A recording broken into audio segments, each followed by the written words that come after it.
Before we start the episode, I gotta let you guys know this was a very special episode for me, man. Myself and Dudu been working tirelessly for this episode. Shout out to Promise. She finally got it over the line. But we even reached out to private investigators for the past year. Trying to get a hold of this guy. Promise? Promise is a lady that helped us with this interview. Yeah, she's a journalist. Yes. That's what I'm looking. So the beauty is, what's coming up is we spoke to Elon Musk's dad. Nice. Wow. We spoke about what happened with his stepdaughter. We spoke about, how Elon was raised. Was he bullied? We spoke about... Please tell me you spoke about the naked party. Which naked party? Oh no. He took Elon to a naked party at some point. Oh my God. This is why we needed you. Oh, bro. But he went some crazy parties though. Yeah, We spoke okay. about his history, why he loves SA so much. His dad was part of the army. So a lot of things that we got into, I think it's quite interesting, especially if follow Elon Musk and want to know more about the guy. You know what I mean? And so we're about to check that out. And thank you so much. This episode is brought to you by Hollywood Bets. They've made this episode possible. Beautiful. They make Shout deposits quick and easy with a range of options to suit you. Whether you prefer EFT or credit cards, you've got you covered. You can deposit using Ozo, Peach Payments, PayFast, Zappa, and more. Just choose what works best for you and get in the game without any hassle. Hollywood Bets, simple, secure, and fast deposits so you can focus on the fun. Sign up using our promo code CHILLERS. Deposit and start playing today to claim your 25 Rand bonus and 50 free spins. That's 25 Rand bonus and 50 free spins. We'll leave a link in the comments for easy access. Players have to be 18 years older. Let's get to it.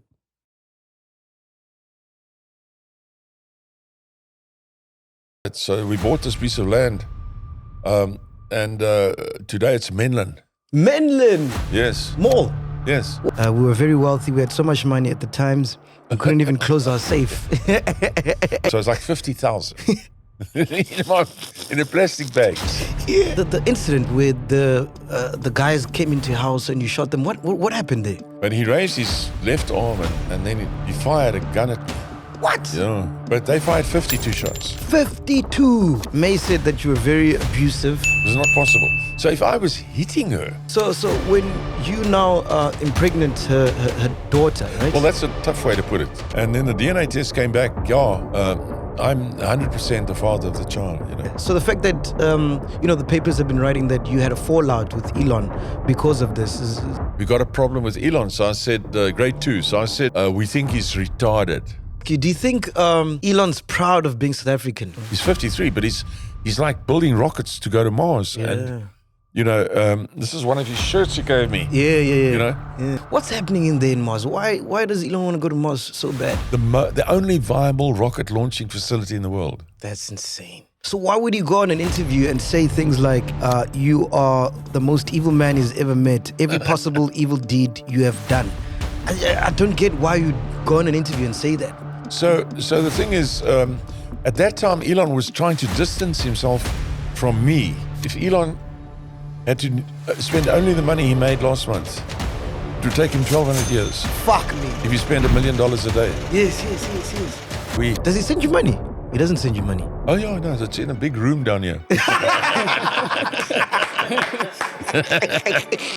When last did you have sex?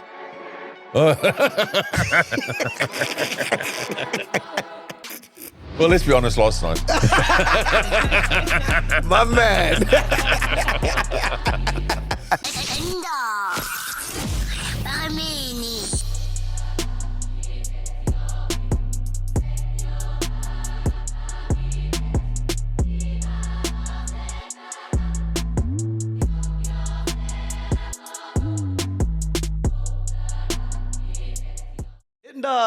Ladies and gentlemen, welcome to the biggest podcast in Africa, and today we have a special guest in the building.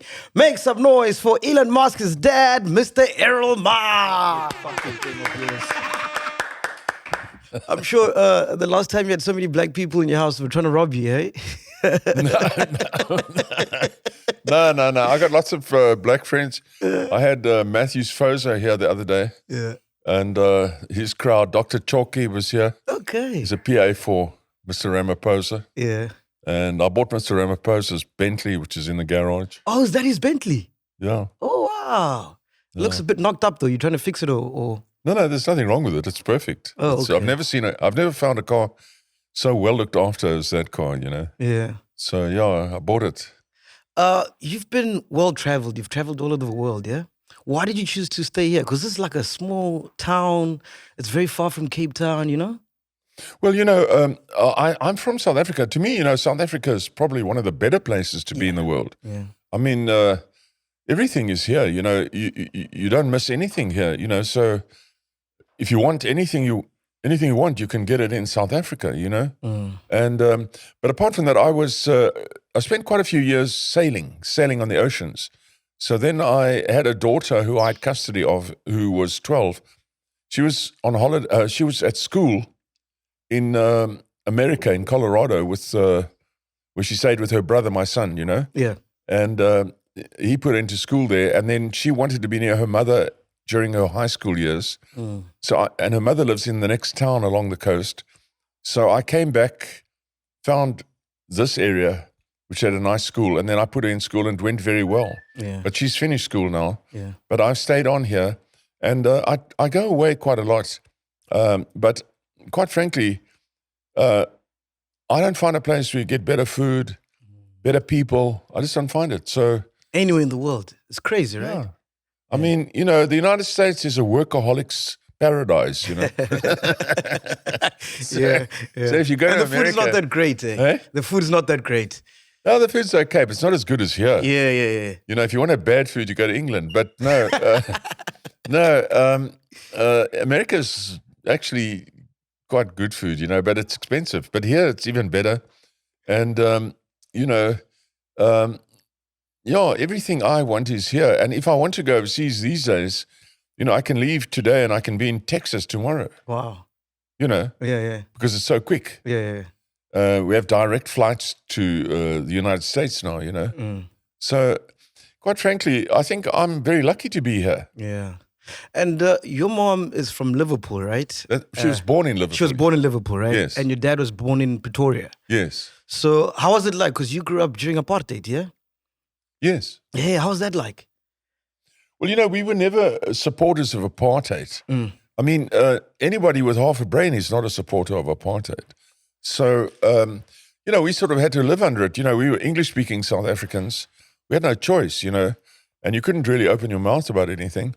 But my boys were very, Elon and Kimball, you know, they were very active, especially Kimball. You know, he had lots of, in fact, when he went to school, you know, if you want to talk race like that, I mean, a lot of his friends were black guys. Wow. Yeah.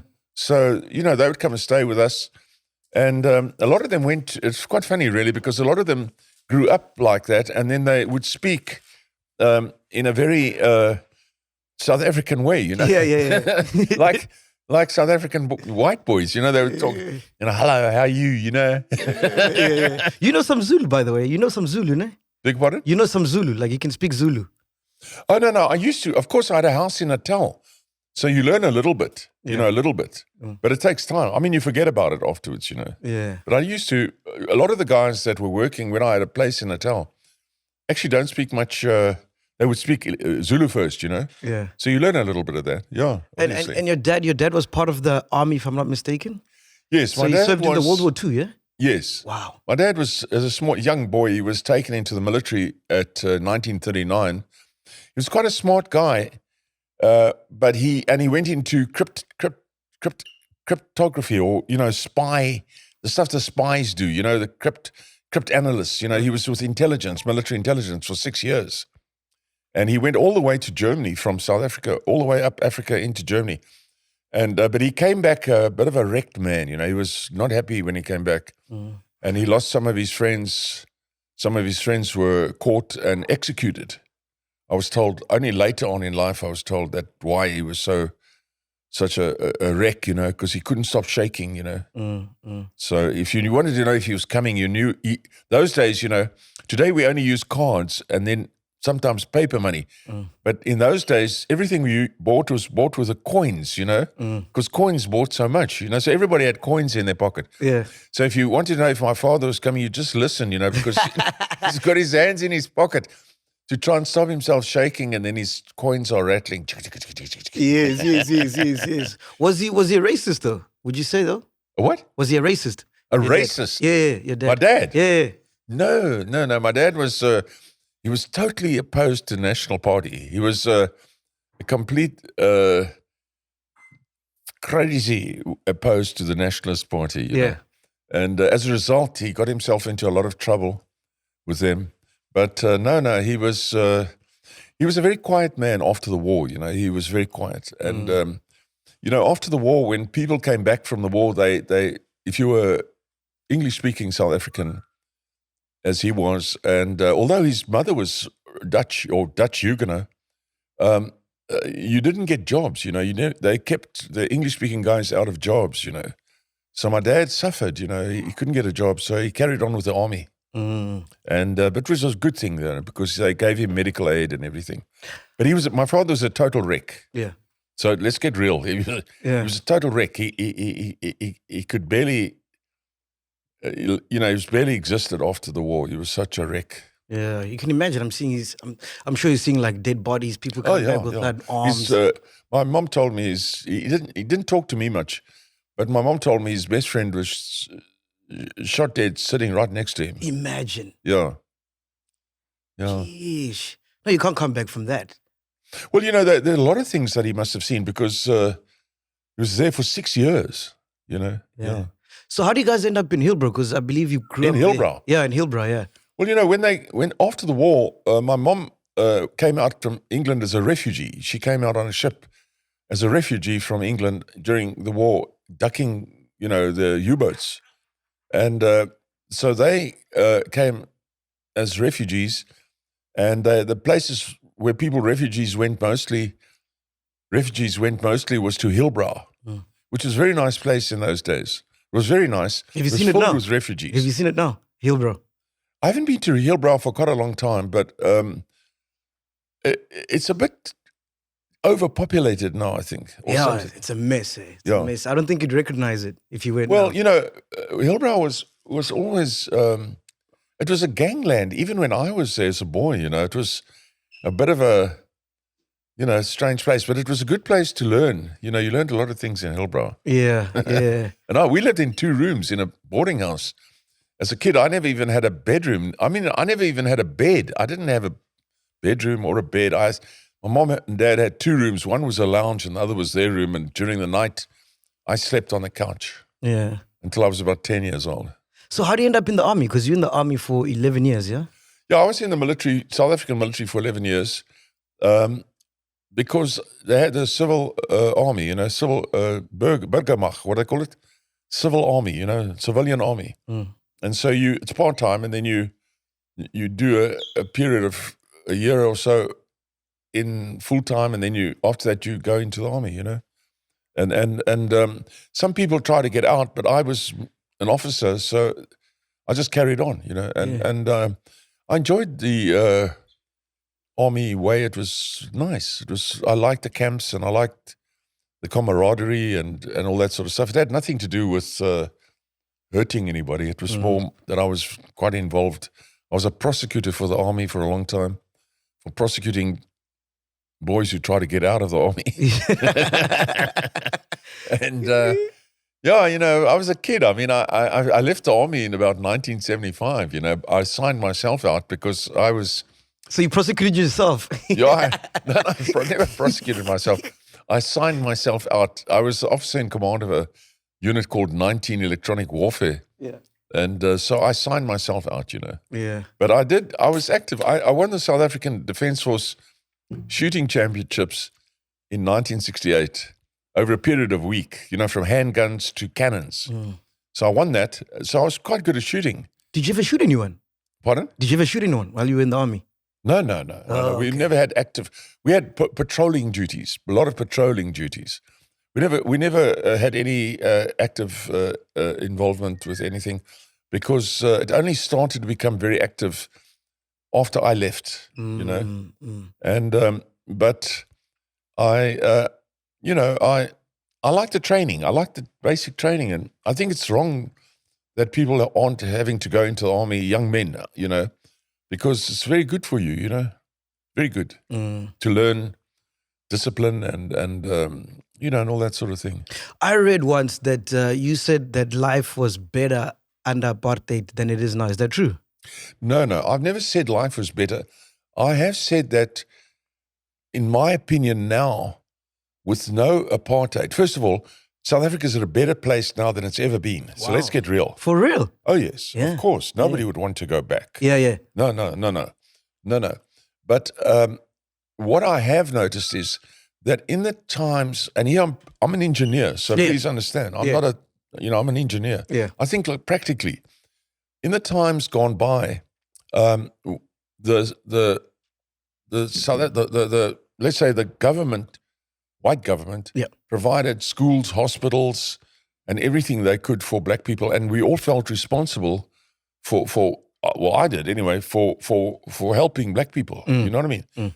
But after that, now it's not like that anymore. So now today, everybody's for himself. If you understand. Okay. Yes. And so nobody worries. So I was a designer of things like hospitals.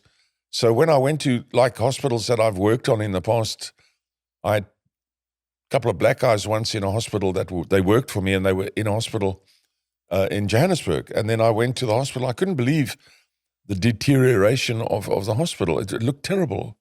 It was in a terrible state and never used to look like that, And things like that worried me. And then also when I was in the times of, let's say, call it apartheid, I was a member of Rotary. And then on one occasion, I went to see different schools because Rotary helps people, you see. So I went to various schools that for black people to look and see, to see what they need. And then I saw they need a lot of things. And then I started an essay competition where they have to write an essay. I forget what the subjects were, but it would be a good subject, Yeah. And then we had an idea that the first three best ones will get a prize. Because actually, that's how we started, you see. But then the essays started to come in from about, the schools went all the way from, it was more or less like the Northern Transvaal at that time. So it went all the way into the Waterberg, and all into Rustenburg and Pretoria and everything. So we had like 50 schools, actually 54 schools, sending us essays. So the pile of essays, if you put them all on top of one another, was about 4 feet high, Each one was an essay, each one a couple of pages. So I didn't know what to do with that. So we took it to the University of South Africa, and we asked the department there of English to mark these essays for us. Yeah. So they marked the best 3 essays out of every school. So then I said, what about the rest? They said, look, these essays are really good. So then I went back to Rotary and I said, look, we can't do this. We have to give a prize to every single class, 1, 2, and 3. First, second, and third. Every single class, every single school. So you can imagine how much that cost. Yeah. Anyway, it cost a lot of money, but everybody agreed. So we gave prizes to the best 3 essays in every class, in every school. Wow. Yeah. And what do you think about the GNU now? What's your take on What that? used to amaze me, when we gave the prizes, sometimes I would go, other people would go, but we'd go to the schools, and then the children, the black children, would sing. Yeah. Yeah. Like there'd be the whole school would come together, and sometimes they didn't have a hall. I remember this one school didn't have a hall, but it had a big roof and open walls, and then all these stands and everything for the kids. And then they sang, the whole school sang. It was incredible. Wow. I never heard anything like that before or since, Such incredible singing by these children, you know what I mean? Anyway, they were very happy because they all got prizes. Of course, I would like to have given a prize to everybody, but we couldn't do that. Yeah. There were, literally, thousands of essays. What do you think about the GNU now? Where do you think the country's going? Are you happy with what's happening? Yeah, I think things are much better now. I think I've always said, and I tell the people at the top that I meet, I say to them straight, you have to include. You can't go on just having white guys, black guys in the cabinet. You have to bring everybody in. You have to bring in people. You have to include white people in government. That's where we should head. So we're like mixed up. You know what I mean? Then everything will get much better. And I can understand, why it's been not like that. But now we had this election in May, and now they've included a few guys from the opposition in the cabinet. And no sooner I think there's 4 cabinet positions now in the hands of the opposition, which the opposition is made up of different people. I mean, some are white, some are black, some are colored. I mean, Yeah. And now 4 of them are in the cabinet, and it wasn't even 1 month. Then the rand suddenly became 1 rand, 10% better. You know what I mean? So obviously, that's what the direction we have to go. We have to include, we can't just go on the way it is. We have to include the best people, not just look at one group. I think obviously what I'm saying is not rocket science. It's simple, Obviously, we all know you as an engineer, but how did you start making like real money, No, I grew up very poor, Mac. And when I say poor, I mean I never had money at school, or I never had the right. It's so hard to believe that a white person was poor in SA during this time. Yeah, I was poor. It's incredible, eh? What was really strange is I never had the right uniform, and I never had the right stuff. I never could buy sports things or anything like that. But the strange thing was that I was always number 1 in class. So that was kind of strange. So from grade 1 to matric and after at university, I was number 1 in class, you see. So that was kind of funny, and it made things a bit odd. But so when I came out of school, I studied engineering because I got 7 scholarships to go to university. Jeez. Yeah. So I went to, from Anglo, and all the people gave me a scholarship. And then, so I was able to go to university. Otherwise, I wouldn't have been able to go to university.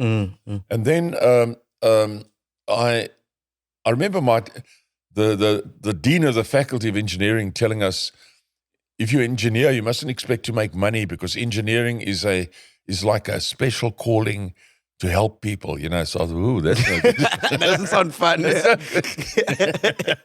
But when I got out of, when I started working for a firm of consulting engineers. Okay. Consulting engineers are people that you come to with a problem that's very vague. You say, I'm thinking of building this building or putting in this pipeline or this railway line, but I'm not sure how. Then the engineer works everything out, you see. Yeah. Then afterwards people see it and they say, oh, wow, But engineers, fantastic. But anyway, I got into this business, and the firm I worked for was from England, and they were not taking South Africa seriously. Okay. They were getting jobs because everybody worshipped the people if they came from England, in those days. Remember, late 60s. And if you came from England, you must be something special, So the people here worshipped the people who came from England, But these people from England treated us very badly, and then they didn't do the jobs properly. So the government said to this firm, look, they're cancelling their jobs because they weren't taking it serious. So then they said, we're closing our office here. We're going to go back to England because it's not worth it, they said.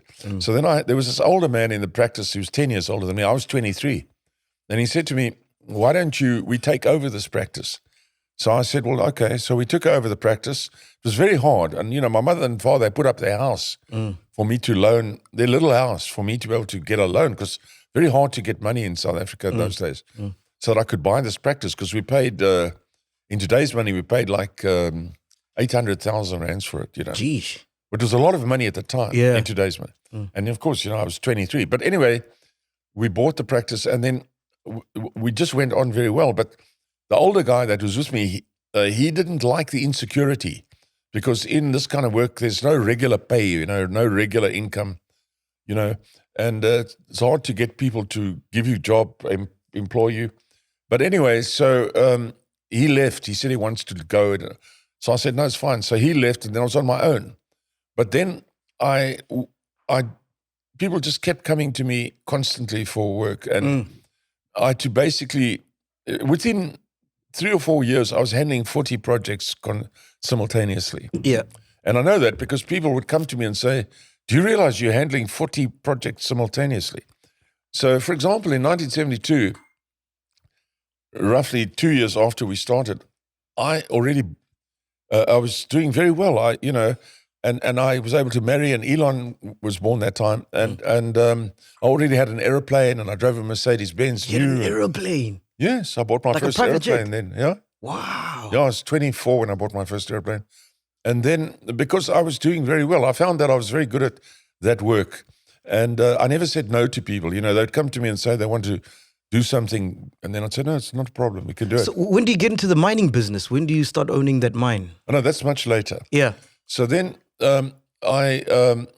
for example, in the work that happened, rich people, the more well-off guys than me, older men, would work with me, and then they came one time. 3 guys came to me and they said, the older men, much older than me, and they said they want to buy a piece of land in Pretoria and put up a shopping center there. Do I want to join them? So I said, all right. So, of course, I said, all right. So we bought this piece of land. And today it's Menlyn. Menlyn Yes. Mall. Yes. Wow. Yes. Wow. It's massive, eh? Yeah, so we put up Menlyn Mall. And those days, I even brought people from Do you still America. own it? Or like you left that? Pardon? You left that business long ago? Or do you still own it? No. I just put it up. We built it and Okay. put it up. Okay. You know what I mean? But I was a shareholder. Wow. It was what, obviously, if in today, we're talking about the early 70s. Yes. When, when Menlyn was sold, I think I got 400,000 rands. Today, I mean, that would be 40 million today. Wow. But I mean, in those days, that was a lot of money. Yeah. You could buy a house for I don't know, for 15,000 rands. You could buy a house. Yeah. But at any rate, so then I practiced as a consulting engineer, and I was a shareholder of many buildings after that. And, and then in 1980, my wife, who I loved very much, and unfortunately, we separated, and my 2 boys stayed with me. So I had Elon and Kimball at home with me, and I had to look after them. So I sold my practice to the engineers that worked for me, and I moved on to doing only projects for special clients like Hyperama and ISCO. Yeah. Only special projects did I work on after that. Yeah. And so more or less I lived on the shareholdings that I had. We bought a horse farm and everything. And because I was a single parent, so I took my 2 boys, Elon and Kimball, to school. That's one thing I'm proud of. Yeah. People say, "Are you proud?" I say, "I'm very happy that they've done well, Elon and Kimball." But what I'm proud of is I took them to school every day and back for their whole school career. Yeah. In the morning, in the afternoon, in the morning, afternoon. And if you know what that's like, you come back in the afternoon, then you got to go back again for Soccer, sport, and then for extra lessons, and then for this, then for that, then for this. And you're all alone this time. I was all alone, but I lived in Sandton I bred horses, So it was very nice. We had a wonderful time at that time. So when does the mine start coming? When does that what happen? happened was, that's much later.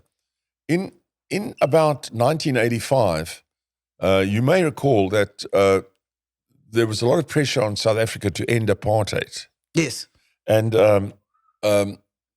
as it happened, in my work that I was doing, I knew all these people. P.W. Botha, who was Prime Minister or President, his daughter often stayed with us. And his wife, Elise, often came to our home, to visit. She used to bring flowers to us. She had a very nice home in Pretoria. Today, our home is, where Elon grew up, is the residence of the European ambassador to Southern Africa. Wow. Yeah, that's the home we had. Yeah. So I bought that house when I was 26. So it gives you some idea Of how well I was doing. Yes, I bought a house like that. Jeez. When I was 26. And today it's probably one of the best houses in Pretoria. It belongs, it's used by the European Union now. Yeah. It used to be the headquarters of the United Nations in Southern Africa. Anyway, so in 1985, as I say, I knew a lot of these people. I knew most of the cabinet ministers, and I used to have lunch with them about once a week. Sometimes they would invite me to lunch, and I used to argue with them about the circumstances. Everybody was trying to find a solution to South Africa in those days. It's wrong to think that the guys were not trying to find a solution. Everybody was trying to find a solution. Nobody knew what to do. You have to remember, what we had in South Africa, we inherited from the European countries. If you look at it, actually, we inherited South Africa from the European countries, Britain and everything. They gave us all the rules. Anyway, so in '85, everybody was trying hard to decide what to do. And so my partner that I had at that time, not in consulting engineering, but in property development, he said he can't take it anymore, and he left for America. He went in '81. And anyway, so in '85, P.W. Bonus said, he made a speech in Parliament called a speech that was what speech was it called again? Anyway, it was some sort of speech that he made that there will never be a black government in South Africa. We've decided now we're going on like this, you see? And the result was massive pressure from overseas. And so the kind of work I was in, people were not interested in anymore. So as you see now how much development takes place up there in Joburg now and even in Cape Town, but then it just stopped. Everything stopped because no one wanted to put their money down, to develop anything. I mean, you can understand. Everybody was scared. Yeah.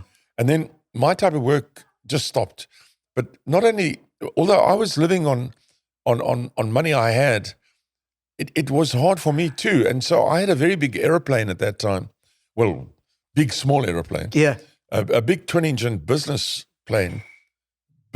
aircraft that could fly as high as the jets and as the airlines. And I tried to sell it because I thought, we're not using it. And before that, I used to get charter work on it. But anyway, I couldn't. So then I phoned a company in England, and they said if I bring it there, they'll give me a good price for it. Okay. So I set off to England with the plane, and when we were near, our next leg on the flight was to Jeddah in Arabia, Yeah. And then they told us on the telex. Those days we just had telex. I don't know if you know what telex is. No.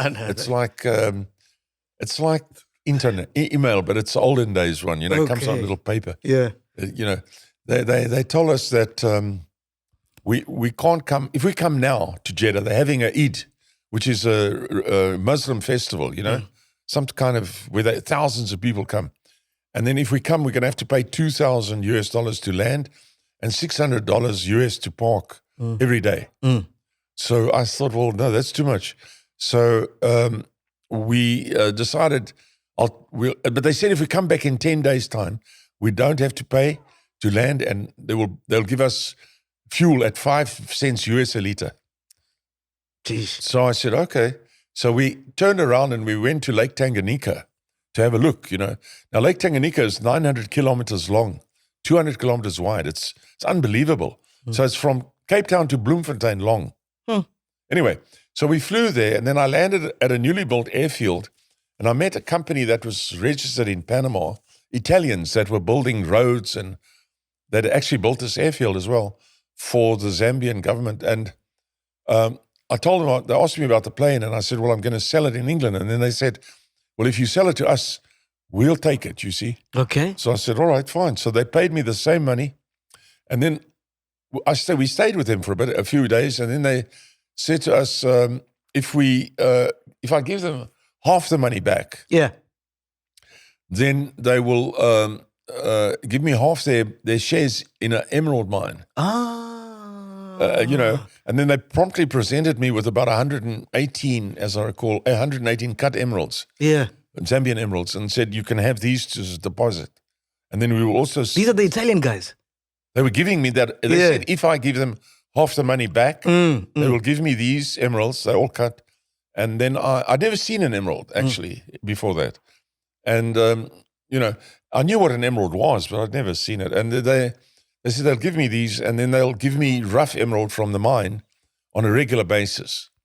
So I said, okay, that's fine. So I gave them half the money back, and I took the emeralds, and then I started selling the emeralds when I came back to South Africa. And I found it was hard at first, but I found if you go to the very top jewelers, you have to find the very top jewelers, and then you can sell the emeralds quite easily to the rich people, the people overseas and all that sort of stuff, because they cost a lot of money, the emeralds, and they're very nice jewelry, So I sold emeralds for years. I eventually got a cutter in Elof Street in Johannesburg to do cutting and polishing of emeralds for me. And I sold emeralds everywhere in England, Europe, Germany. That's madness, eh? Austria, Yeah. New York, everywhere. Yeah.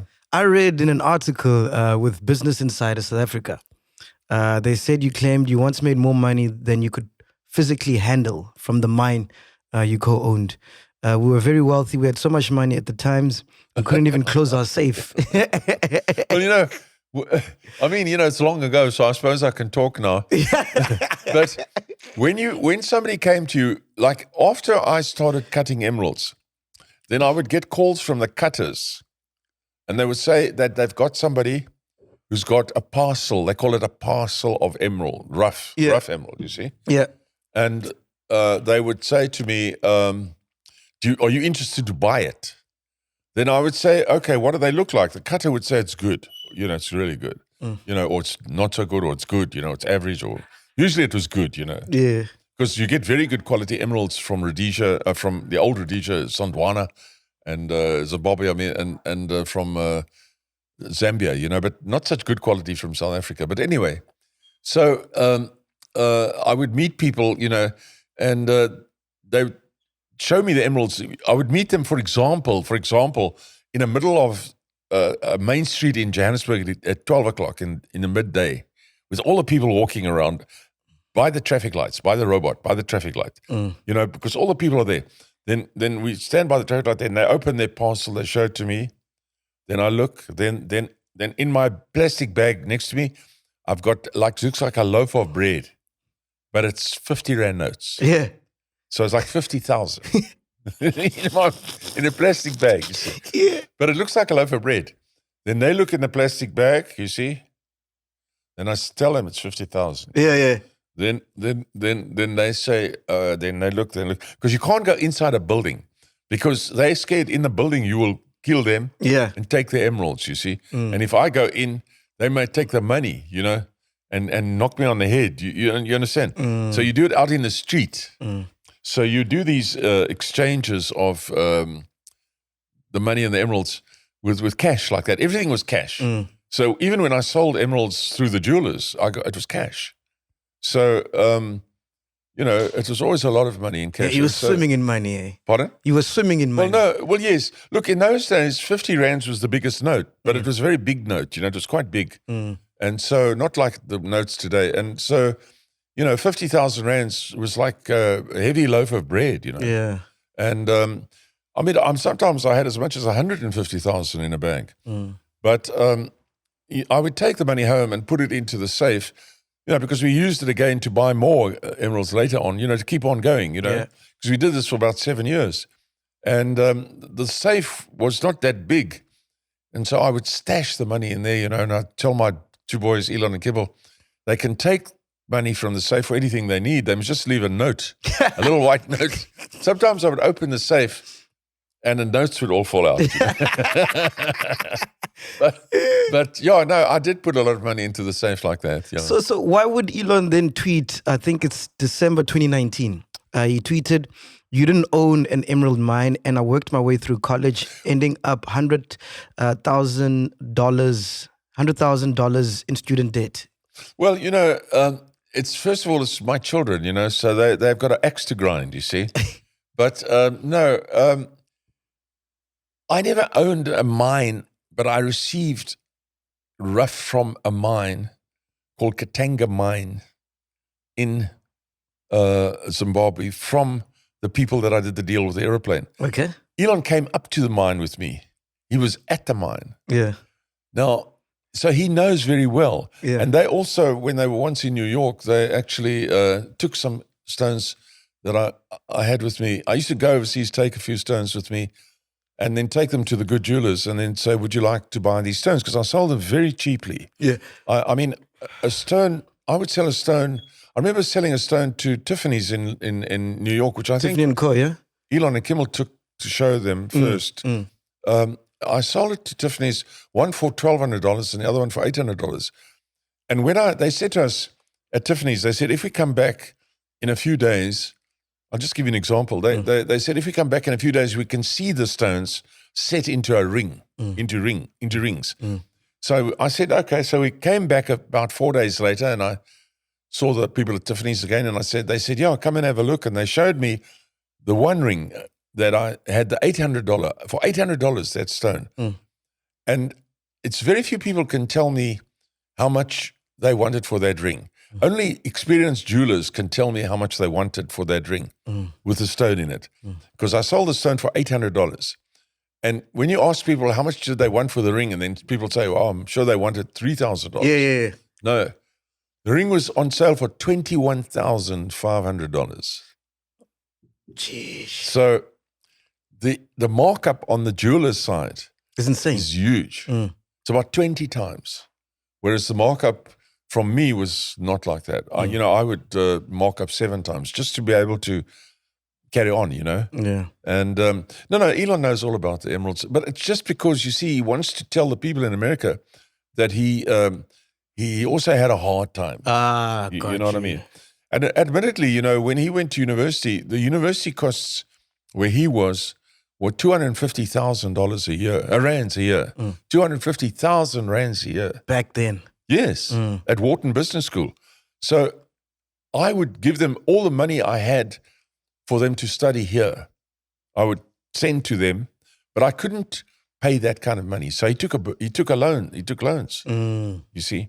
And I don't think he has anything to complain about because he paid off those loans within 4 years of leaving university. Within 4 years of leaving university, he was a multimillionaire. Yeah. Dollar multimillionaire. Yeah. I want to chat about Elon's mom, how you guys met and stuff. But before that, the incident where the guys came into your house and you shot them, what happened there? Well, one night I had a house where I used to keep the horses on this property. Okay. And as time went by, this is in Pretoria. In Johannesburg. Santon, okay. That's where we had the horses. Yeah. But it was 12 acres. Sheesh. Yeah, 12 acres. So about 900 meters from Monte Cassino. Okay. And there by the farms there at the back there.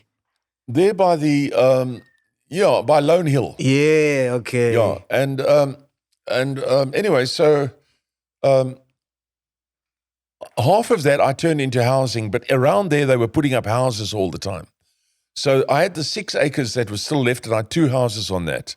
And so what I did was I would keep them with tenants. I would rent them out until we could, because again, with the sort of collapse of the economy in South Africa, things were very difficult to get going in the early 90s and stuff like that. It was very difficult to get anything moving because people were scared, to put their money down, So it took me, I had 50 stands there, 50 stands, house stands.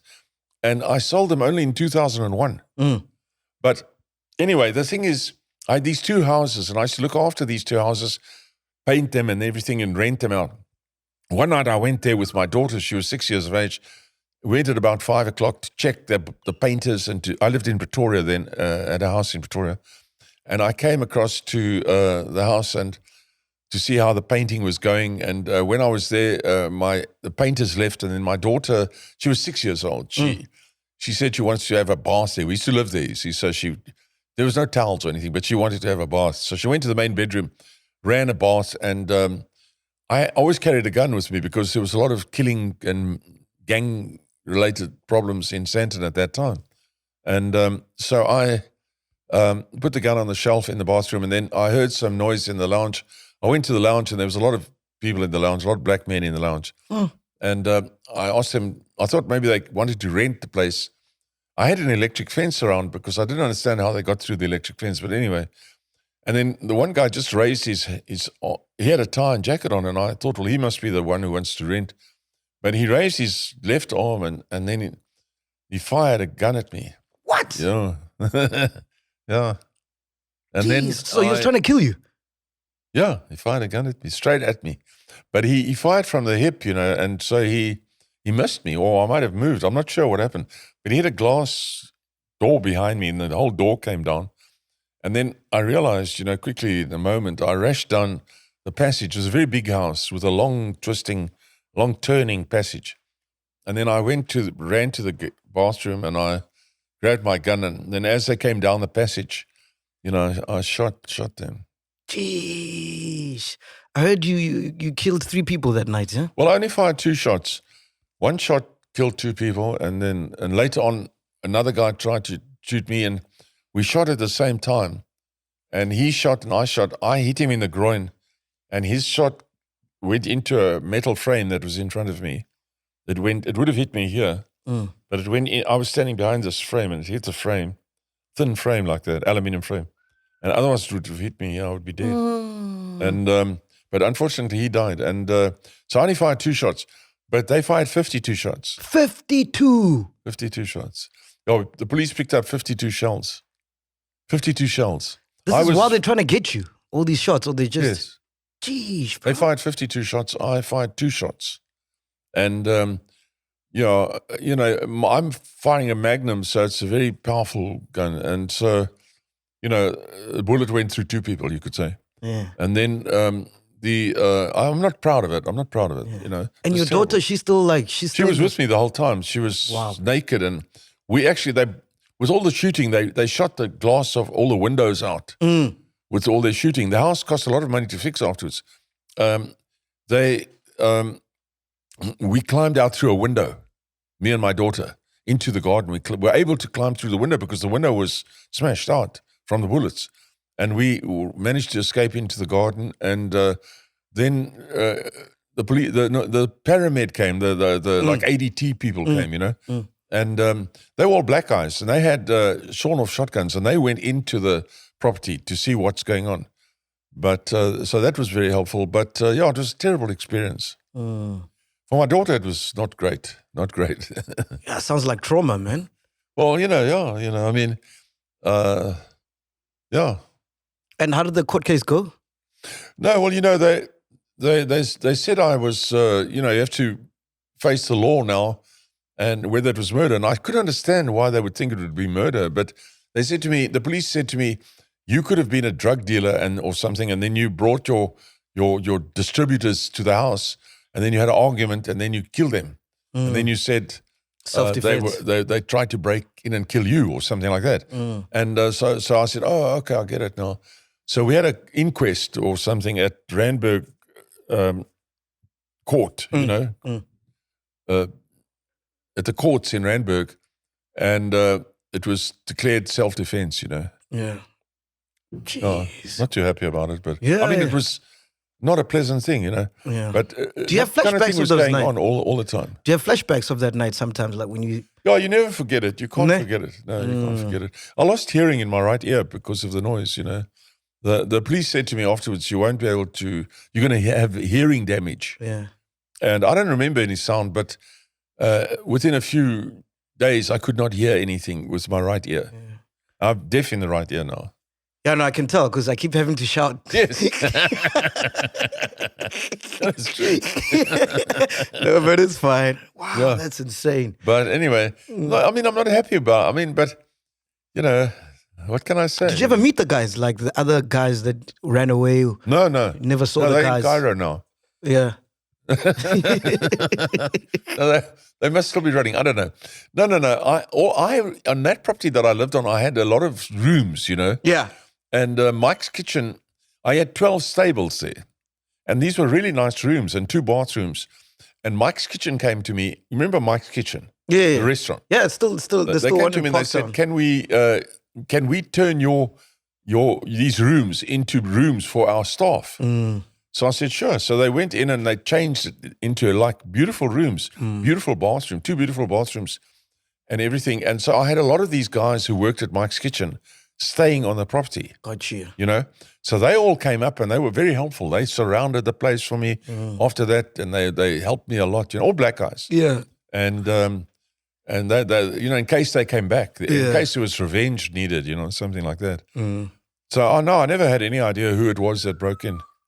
So can you take me back to the day you meet Elon's mother now? What's going on? Where you at? No, I met Maye's mother. I came from England. My mum took me and my brother back to England in 1955, 56, because she married my father, who was always shaking and everything, and he could never get a job, and he was a wreck, like I say. And she decided, no, she's she's leaving him. She's going back to England. So she took me and my brother and she went back to England, and with her, and they didn't divorce. She just left my father, and we went back to live in England, and then we came back to South Africa. It was very interesting for me to go to England because England was a place where I found they actually liked children, Okay. and they're very nice to children. Yeah. Whereas in South Africa, it was a place where every day you got a hiding, every day. Doesn't matter if you were good or bad, you got a hiding. Yeah. You know what I'm talking about? Yeah, 100%. No, every day. Yeah. So it doesn't matter whether you were good or bad, you got a hiding every day. If you went to school and you said and you didn't do something quick enough, they bring you to the front, they hit you. You know what I mean? But when I went to England, I found no, it's not like that. They like the children. They actually like kids in England. It's quite a good experience. Anyway, we came back to South Africa when I was in Standard 5. And I went to the school, and Maye was in Standard 3. Oh, wow. Yeah, so I met you in the her same there. school? Yes. Wow. And then we went to the same high school together. And then I started taking her out when she was in Standard 9. And I was out of school.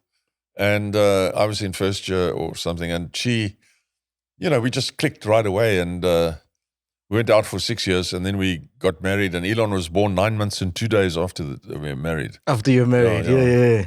So we were very great. I thought we had a wonderful life together. But people grow differently. I liked sailing. I liked flying. She hated sailing. She hated flying. And so I always say, when we used to go flying, she could talk to Canada because she was born in Canada, you see. Yeah. She came out here when she was 2 years old. But when we were flying, they'd say to me, what does Maye do? I'd say, well, she's always on the long distance telephone to Canada, you see. So she's busy all the time. Yeah. Her long distance telephone was a big tin. You see, a big tin. And then she'd go,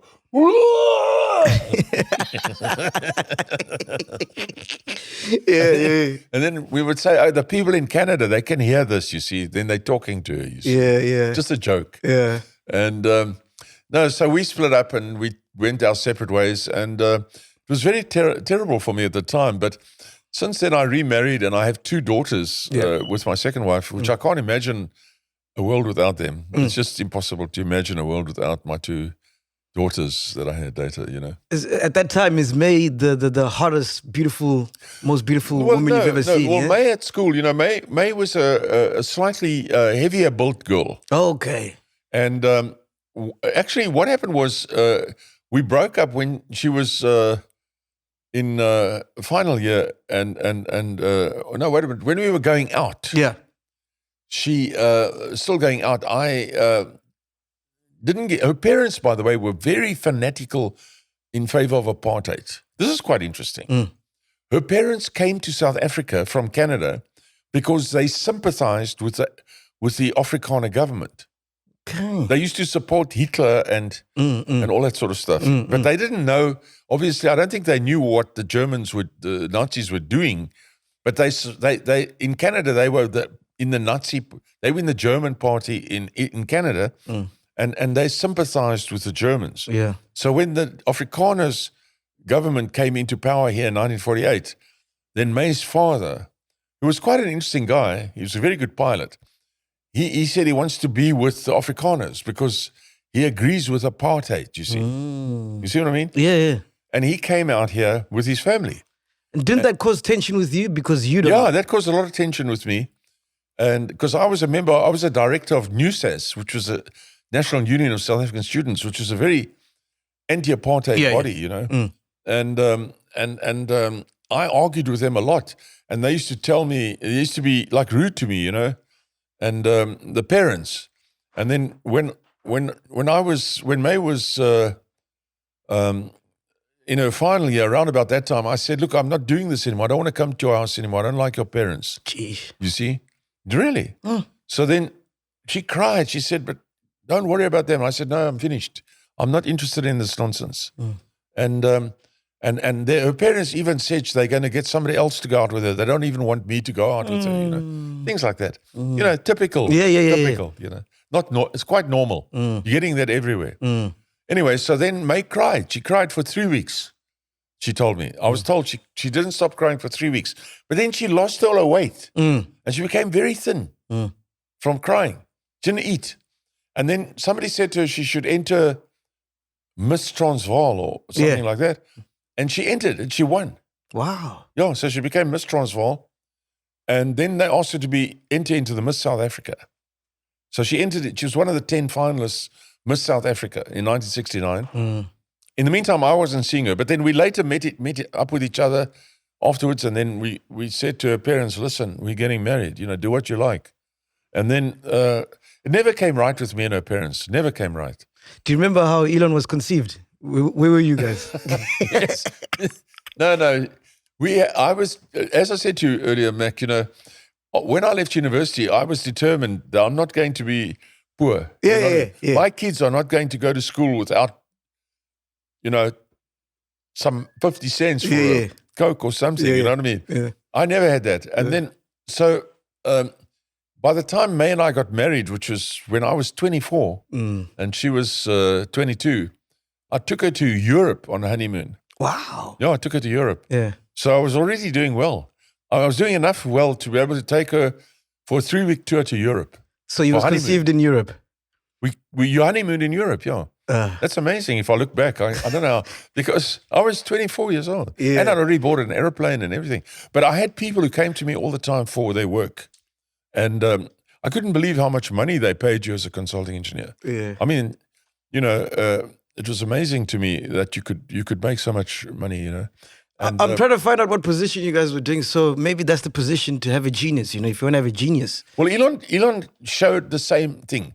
So, for example, in the first 4 years that he was out of university, he turned a company that he started with $4 million that he loaned. He got this loan. He turned that into a company worth, in less than 4 years, in about 3 years, 3 and a bit years, he turned that into a company worth $500 million. Yeah. $300 million in cash. And so when he was already 27, 28, he was worth, 150 million rands or something. Incredible. That's insane. Yeah, so we did this. He did the same. He just did it better than me, better than me.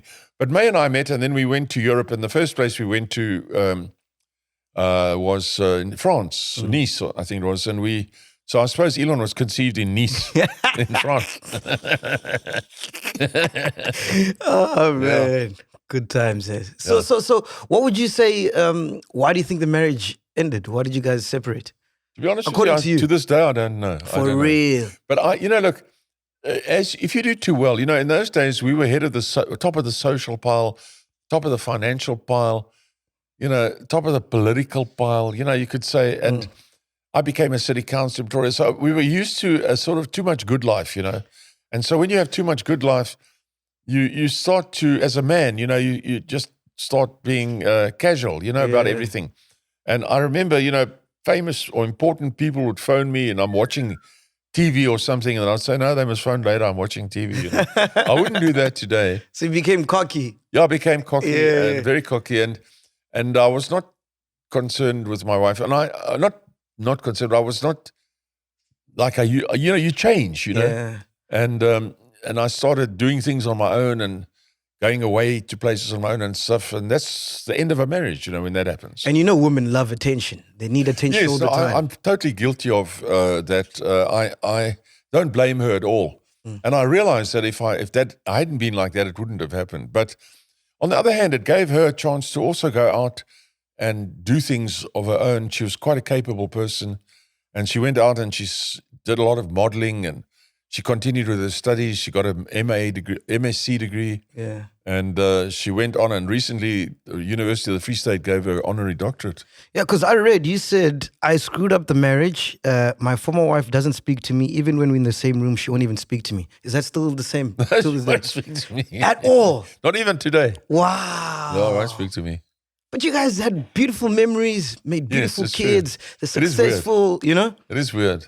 Elon said to her she must get back with me, but no, I don't know. You can't. These kind of things, all fair in love and war. There's no rules. Yeah. So if you want to ask me about rules, I'll ask you what's happening with your life, and then you'll tell me, oh, my life was terrible.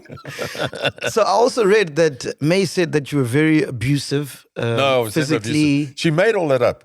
You think so? Yes, you made all that up. It came recently.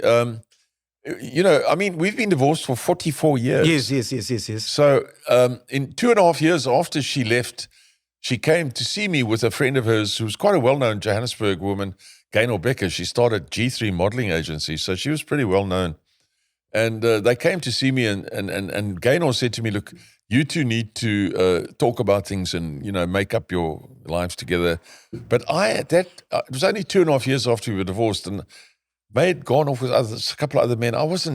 I said, no, I'm not interested, I was stupid. I should have said yes. But on the other hand, you do what you have to do. And I just said no.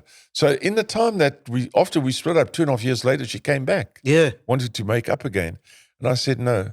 But at any rate, for many years, she stayed on in Johannesburg. Maye lived in Johannesburg near me. And so I would see her quite often. Occasionally we would go somewhere for lunch with the children. So she never spoke about anything like that. And then she moved to America, and I saw her a few times. But as time went by, she became more distant from me. And only recently, when these books have been written, yes, and she started saying, no, I did this to her and I did that to her. In fact, I saw this written in some article that my daughter, Tosca, who was very tiny at that time, 5 years old when we divorced, she said that I would be hitting Maye, and then Elon would be pulling me away from Maye by my legs, and they would be crying in the corner. So I got hold of my daughter, and Tosca, and I said, what is this?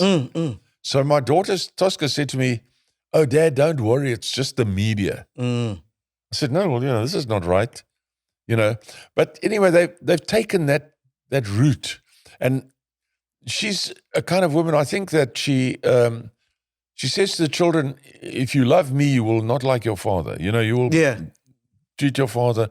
In order to help me, you must be bad or treat your father badly, something like that. I want to read. I don't mind. Yeah, I don't care. I want to read some of the stuff that she said in her book. Right? Sure. She alleged that you threatened to cut her face with a razor blade. No. You called her insane. ugly, boring, stupid. No.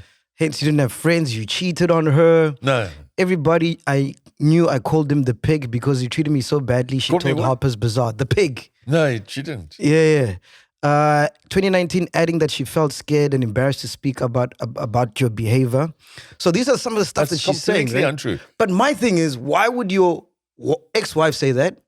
Your kids say that? Like, what do they benefit No, from the saying kids all of can't this? say that because they never saw anything like that. So they just maybe agreeing with her. But I mean, no, there's no truth in it at all. But what do they benefit from lying? I don't know. I really don't know why she's done it. I've spoken about this on several Of course. things. Yeah. All I can say is that people, if they feel hurt, or if they feel they got a raw deal or something, they might do that kind of thing. But there's absolutely no truth in that. And, we were still going out together as a couple the night before she gave me the papers for divorce. I mean, we were still going out as a couple. We had no problems at all. I knew, in fact, it wasn't even 3 weeks before I got these divorce papers that she told a group of people, and I even know the people who were there at that, I can mention the names of the people that were there. She said to them, and they were talking about divorce, because in 1980, you could now get a divorce without a reason. They were all talking about the new law that came in. Before 1980, you couldn't get a divorce unless you had a reason. But then after 1980, a new law came in all over the world that you could get a divorce if you have irreconcilable differences. So people were talking about this at this supper one evening at a dinner. And then Maye said, she's not worried about that. This is 3 weeks before she served me with papers for divorce, because her and I will be together for 50 years. But if you were doing this, would you come out now and say, yes, I did beat her up, I did cheat on her? That's not true. Yeah. No, it's false. It would be crazy for me. I'm not like that. Ask anybody who knows me. That's not who I am. I've never done anything like that. And Maye was, let's put it like this, as far as Maye was concerned, one thing that was good about her parents was that they were very Puritan. They didn't like you to swear. So you couldn't use any bad language with them, you see? Yes. Which I thought was quite a good thing. And if I for example, when Maye and I were married, I would come home and I had a hard time sometimes at my type of work. I'd come home and I'd say, oh, I had a hell of a day, a hell of a day. Yeah. Then she would say, you mustn't swear in front of me. Mm. And then I'd say, oh, sorry. Then if I did it, then she would say, I'm going to tell my mother that you're swearing. Yeah. So even swearing in front of her was not possible. So if I was hitting her, So she would go and tell her mother. So did you confront her and ask her, like, why are you saying all Since these then, things? Yes, I did. I sent her a message through my daughter. I said to her, I can read the message on my phone, I think. Still have it on my phone. I said to her that I'm reading that you say I did treat you very badly, that you say I did treat you very badly. I said, I don't know why you're saying this, because I always thought we were one person, and that we loved each other to bits. And I said, I loved you anyway, so I can't understand why you're saying this. I also finished off that thing by saying that what I remember is that I would be sitting in my office thinking about Maye, and then suddenly the door would open, and there she would be. Yeah. So I loved her very much. Yeah. No, I loved her. I would never have hurt her in any way. Yeah, dude. Yeah. So why is it that the children that you have with your second wife, they speak differently of you in comparison to the children you had with your first wife? Well, my daughter. That's our producer, by the way, Dudu. Yes, I know Dudu. No, I recently last year with the person who was doing some interviews with me, Anneke van der Walt, SABC, not SABC, MultiChoice. What's that Afrikaans program called? Cakenet. Cakenet. Yeah. Cakenet came to see me to do an interview with me. And then they also asked me the same questions. So Anneke got hold of Ali to make a statement or to do a video with Cakenet. I think that's still coming out. And Ali made the statement to Cakenet, which she said that you couldn't possibly have a better father than me. Wow. It's not possible. Long statement. And she said that, everything that she has become, everything that's happened to her, she owes to me, which is very nice of her to say that. And that's quite different. And so this has had an effect on the other children, Elon, Kimmel, and Tosca, because Elon, Kimmel, and Tosca see Ali and Alexandra and Rose as their sister completely. And so they all form one family overseas in America today. So if they have any functions or anything, they all five are together everywhere, They all go together. And so that's very nice for me, because I like it that they are seeing Ali and Alexandra and Rose as their sisters, So the last time you spoke to Maye, what was happening? What were you guys talking about the last time you guys spoke? Last time I spoke to Maye was on Thanksgiving night 2002. And I said that I had just been in South Africa, and the people there are using Herbalife, which is a very good way to lose weight. For losing weight, you go to Herbalife. Have you ever heard of Herbalife? Yeah, I've heard of Herbalife. So I said, it seems to me they got good products. And Maye was at the Thanksgiving dinner, and she's a dietitian, and she said, no, Herbalife is selling very bad stuff. Yeah, that's the last conversation. So anything I said, she said the other, opposite, Yes. So no, we don't. She never replied to this note that I sent her through my daughter. I said, I don't know. I finished that note that I sent her about this book stuff. I said to her, I wish I knew what to say, because I don't know what to say. I don't know what to say. So when do you come across your second wife now? Is it Justin? Big pardon? Your second wife. Who's your second wife? Yes, what about her? When do you come across her? No, afterwards in Pretoria, the boys and I lived on the horse farm for a while, and then we moved through to Pretoria so they could go to Pretoria Boys High. Yeah. And then I met this girl in Pretoria. Her husband had been killed in a car crash.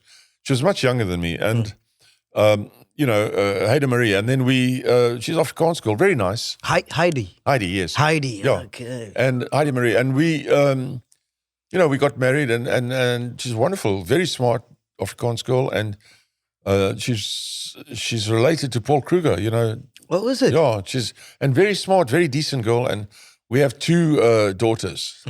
Yeah, so but we, you know, like all these marriages, they last for a while, you know.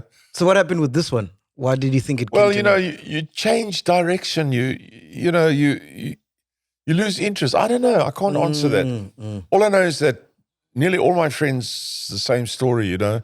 And I've got friends that I went to their weddings back in those days. They married their sweethearts and everything. And when you meet them today, they say, "Oh, no, I've been divorced for 20 years now." And how's your relationship with Heidi now? Are you guys still in good terms? Very good. Very good. Wow. No, we're very good friends. She stays up. She went with me to America twice this year. Took her to see the children, to see Ellie and Rose. You know, they live in Texas. Yeah. The 2 daughters, they live in Texas. So took Heidi with me two times this year. Yeah. And yeah, we get on very well. So when you now impregnate her daughter, right? Well, that's a tough way to put it. Yeah. That's a bit harsh. sorry about that. But I'm saying, what kind of a conversation is that like? Because this is her daughter, and you Well, guys. I don't know. They seem to think it's all right. So I don't. So did you have a chat with her? Yes. So how does that conversation go? Like what are you saying? Well, you know, Hayden and I were divorced in 2004. Yes. You know, 20 years ago. Okay. And then in about 2014, her daughter, who I hadn't seen for years. Yes. Even when Hayden and I were married, her daughter lived with other people. So I never really saw much of her.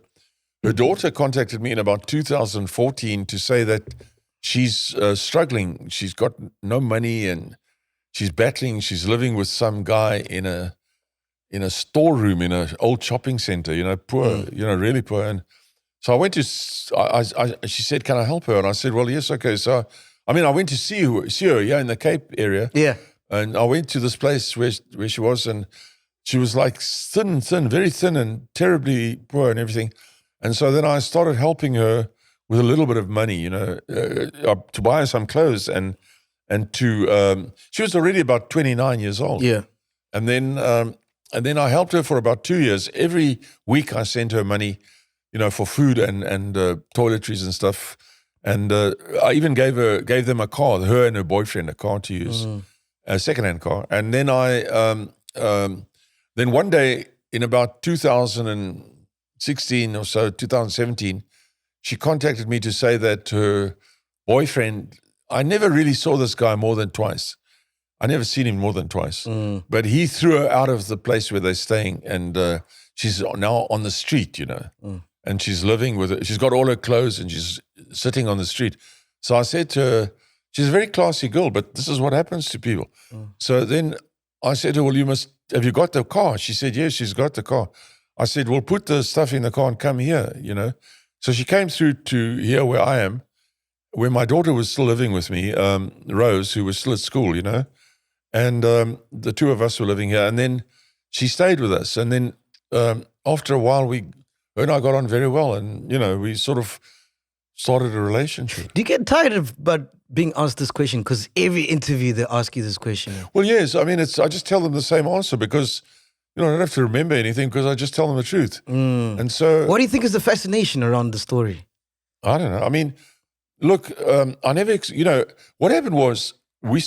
she was 30 years old when Rashi was born. Yeah. I mean, 30 is not young. It's not a not a chick anymore. You know, it's a grown-up woman. And she already had a child. She already had a daughter of 8. Do you think it would have been different if you saw her like grow up in front of your eyes? Because you said you met her when she was 4. No. She was a child when I was married to her mother. Yeah. So when I heard her mother, I never saw her from the time she was about 18. Because she went to a school in the Northern Cape. Yeah. So I never saw her. She was with relatives. And the last time I would have seen her was when she was about 17, 18, a little bit, you know. And then or even younger than that, and then she went to stay with relatives. And for various reasons, that's what happened. It was something to do with their side of the family. And and then I only saw her again when she was about 29. So, and what does your family say? Like all the kids and Well, stuff? you know, what do they I say? told the boys, you know, as soon as, well, what happened is she came to tell me that she's pregnant. Yeah. After she stayed here. Yeah. Oh, yes. She stayed here for about 3 weeks. Yeah. And then her and her boyfriend made up. Mm. Well, he cried and he said he wants her to come back. Yeah. So she said, all right, she's going back. So she went back to the boyfriend, the one who had thrown her out. Yes, yes. Okay. So then after about 2 months, she came to see me. She said, can she come and see me? Because I used to send her money through the bank. I didn't go and give them money. I sent them money. You follow? So I never saw her. So then she phoned me and said, she was living in Darling. And then she asked me if she can come and see me. So I said, all right. So she came through here. It's like 60 kilometers away, you know. So she came through here and she told me that she's pregnant. So I said to her, well, you know, it can't be me, you know. She said, no, it's you. I said, well, how can it be me? She said, well, you're the only one that have a relationship with. Yeah. So I said, oh. So then I had a DNA test done. I had to have it done in Canada. Yeah. And then the DNA test came back, I'm 100% the father of the child, you know. Yeah. So then, you know, what was I going to say? And you've had another kid since then, right? Yeah. You got 2 kids. Yes. Wow. So we talk regularly and, you know, I mean, we are, you know, still see each other all the time. I provide her with a little house. Yeah. And she's... Is it ever awkward when she's there and your ex-wife is there as well? Well, everybody kind of accepted it. When it first happened, you know, I told the Daily Mail in London, you know, they asked me what's going on. I said, well, I have this child now with this girl. So it was in the newspapers all over the world. And then my kids, I told my kids about it. I wrote to them and said, this is the situation. Kimball said, well, you know, it happens. And Elon said, well, he's not worried about that, you know, because they're boys. They're not interested, you know. My daughters, on the other hand, were kind of shocked, you know. It was more or less like their sister, you see. Yes. So they were like, but anyway, when Ali and Rose are coming here in 4 weeks' time, so when they come, the first thing they want to do is they want to see her, Yana, and they want to see the children, and they all go out together. And Alexandra was here 6 months ago, and she spends all her time with Yana and the 2 children. So, you know, they get on very well. So the fact that They just accepted it. Yeah. So the fact that, you know, the papers have been writing that you had a fallout with Elon because of this. So that's not true. No, I had a fallout with Elon because of my support for Trump. Is it? Yeah. No ways. Yeah, in 2016, you know, I started when look, I'm not into wokeness and gayness and transgender stuff and what these people in America and these Biden and them, and I like a country to be well run. Yeah. You know, like I would like, you know, and so when they were living in America and Trump started running, I followed Trump's career because he was in the same work as me, you see. Property and all that stuff. Same, exactly the same. Got you. And, you know, he turned the west side of New York City. It used to be old railway yards, you know, really bad places. And he turned that into the most beautiful apartment buildings and malls and everything that you've ever seen in your life. The whole west side of New York. I mean, he got so much, he tried. It was so hard for him to do that, but he did it. Anyway, I followed his career. And then when he said he's going to stand for president, I said, no, he's a good man. Elon and Kimball, I started writing and telling people that Trump's a good man. And then, but Trump was very unpopular with the Democrats. Democrats, you yes. You see. And Elon was a Democrat at the time. Well, yes, because if you go over to America from South Africa and you're a white person, you have to, in those days, you had to not be showing that you are in support of anything but, you know, supporting, being like a Democrat. Democrat, you know, you get away with it better or something like that. Yeah. Although, you know, my daughters used to cry because she used to say that the American girls treat them very bad because they are white girls from South Africa. So I said to my daughters, just ask them, where's the red Indians? You know, and they won't answer because they killed them all. You know. So anyway, in 2016 was my 70th birthday, and Elon and Kimball came out here They brought 20 people from America with them Okay. to Cape Town. Okay. And we had a big party in a restaurant in Cape Town for my 70th birthday party. And the people that came were all from Hollywood, all Hollywood actors. And Wow. one was a owner of Google, Yeah. one of the people who started Google. You don't remember these Hollywood actors? Oh, Yes, Scarlett Johansson, Scarlett Jennifer Johansson, Lawrence, Jennifer Lawrence. John Favreau. Those are big boys, huh? Yeah, they'd made this movie called The Jungle Book. Anyway, I during that lunch, which lasted for hours, John Favreau said to me, with a big laugh, he said, "We believe you support Trump." Yes. So I said, yes, I support Trump. So everybody laughed. Ha, ha, ha, ha. Yeah. Oh, yeah, that's stupid, And then they asked me, why do you support Trump? I said, well, I think he's a good, solid businessman. He knows what he's doing. And, he's not messing around. And, Trump has more, if you want to talk about race things, Trump has more awards for helping poor people and people across the race spectrum than anyone, And they said, no, he's a terrible person. I said, no, he's not. Anyway, after the lunch, Elon and Kimball, I never seen Kimball so angry. He said to me, that I've embarrassed them in front of their friends, and all that sort of stuff. Oh, my goodness. And Elon said it's evil to support Trump. But he had been brainwashed by these Democrats because now Elon supports Trump. Yeah. Yes. I mean, the election is happening right now as we're speaking. Yes. And it looks like Donald Trump might win. And Elon had a big part to play in that, especially after he bought X. And he's been campaigning for Trump. Everyone will be better off if Trump wins. With these people they pretend, these other people, that they're going to do this and this and this. They don't do anything. So you guys don't speak for 7 years because of that night? No, we're not speak for 7 years. No, we just, no, it's not that we didn't speak. It's that we were on bad terms, Wow. No, we did speak, obviously. Yeah. Birthdays, happy birthday. Yes. And happy Christmas. And Yes. all that sort of stuff. But, and then I went overseas quite a few times after that. And I saw them a few times. I went overseas and saw Elon a few times after that. And, but he was never very happy, but now he's very happy. Yeah. So does he come to you and say, Dad, I was wrong, you were right? No, look, I'm a dad. I don't want to put my kids through such where they have to say to me, they're sorry. Yes. I don't want that. No. But I mean, obviously from what he's doing, he should be saying to me something like that, but I don't want that. I would never put him through that. Yeah. No. But the last time I was in America with Elon was about in December last year when we launched the rocket in Florida, the big rocket. And after the launch, which was quite successful, we had about a big party for about 250 people, at SpaceX. Yes. And then Elon was right in the middle of everything, and then he stopped everybody, and he said, everybody, and he said, this is my dad. Put his arm around me. He said, he's bigger than me now, So, Elon. And you guys look the same, by the way. Thank you. You guys are identical. Anyway, he said that this is my dad. He taught me everything I know about engineering. Wow.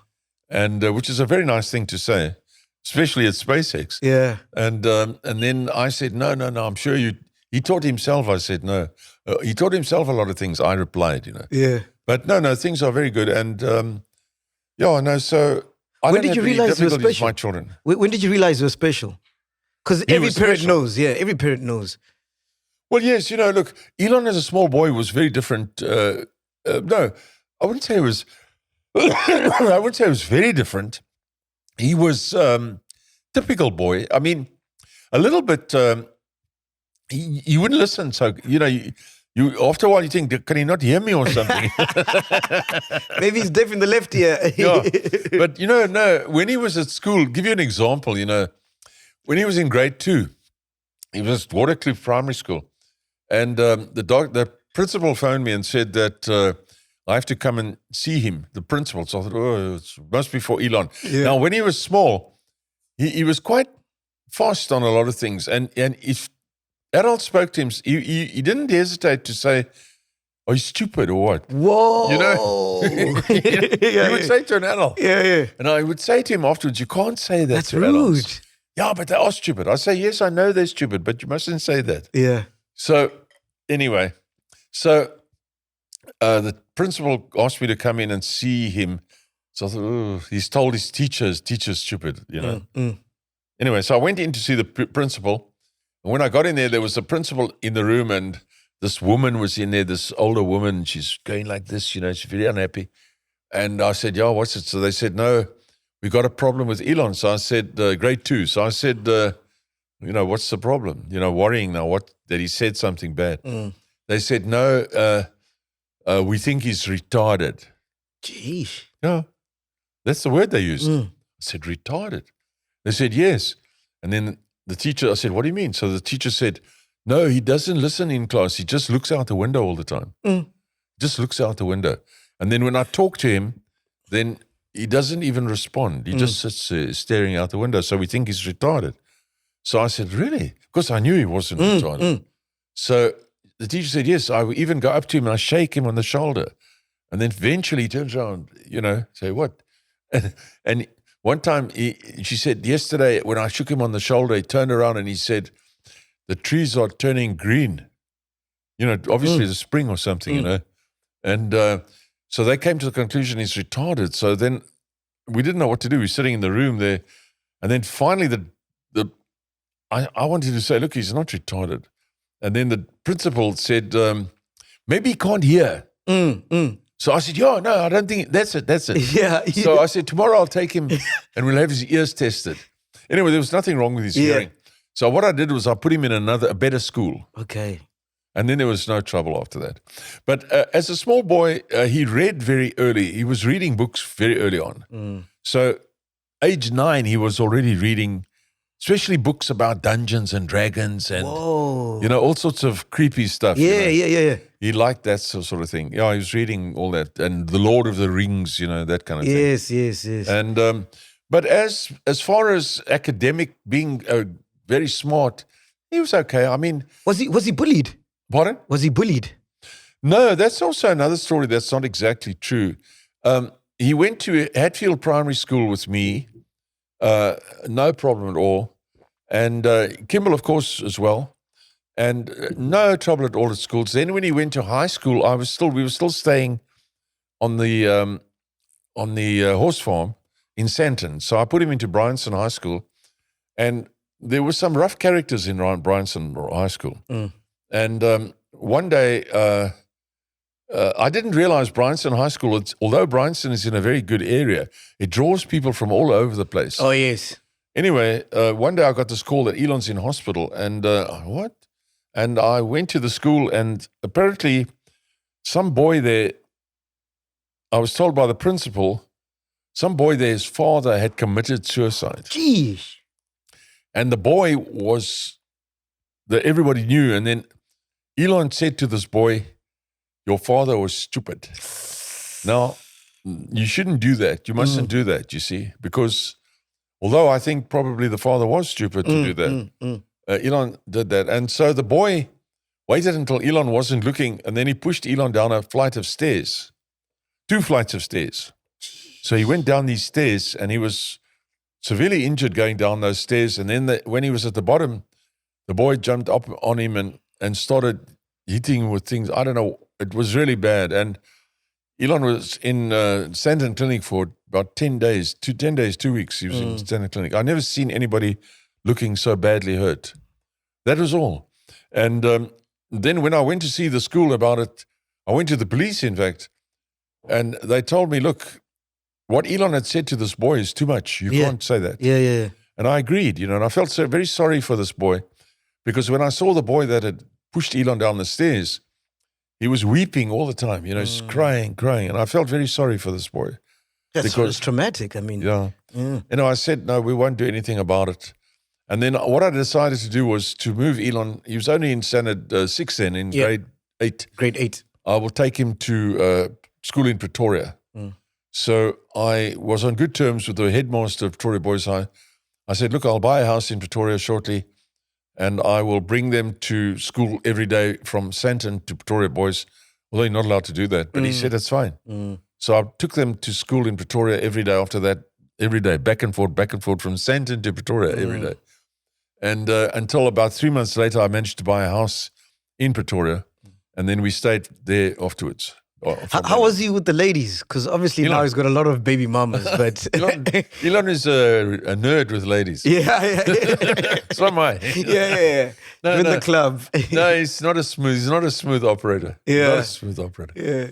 He, you know, Are you advising him at this time to like, hey man, this is how you speak to a lady. You gotta get her some flowers. You gotta do no, this. he's not a smooth guy. Yeah. I think his first wife wrote in her book, she said that when he met her, the first thing he said to her was, do you want to come and watch some science videos at my place?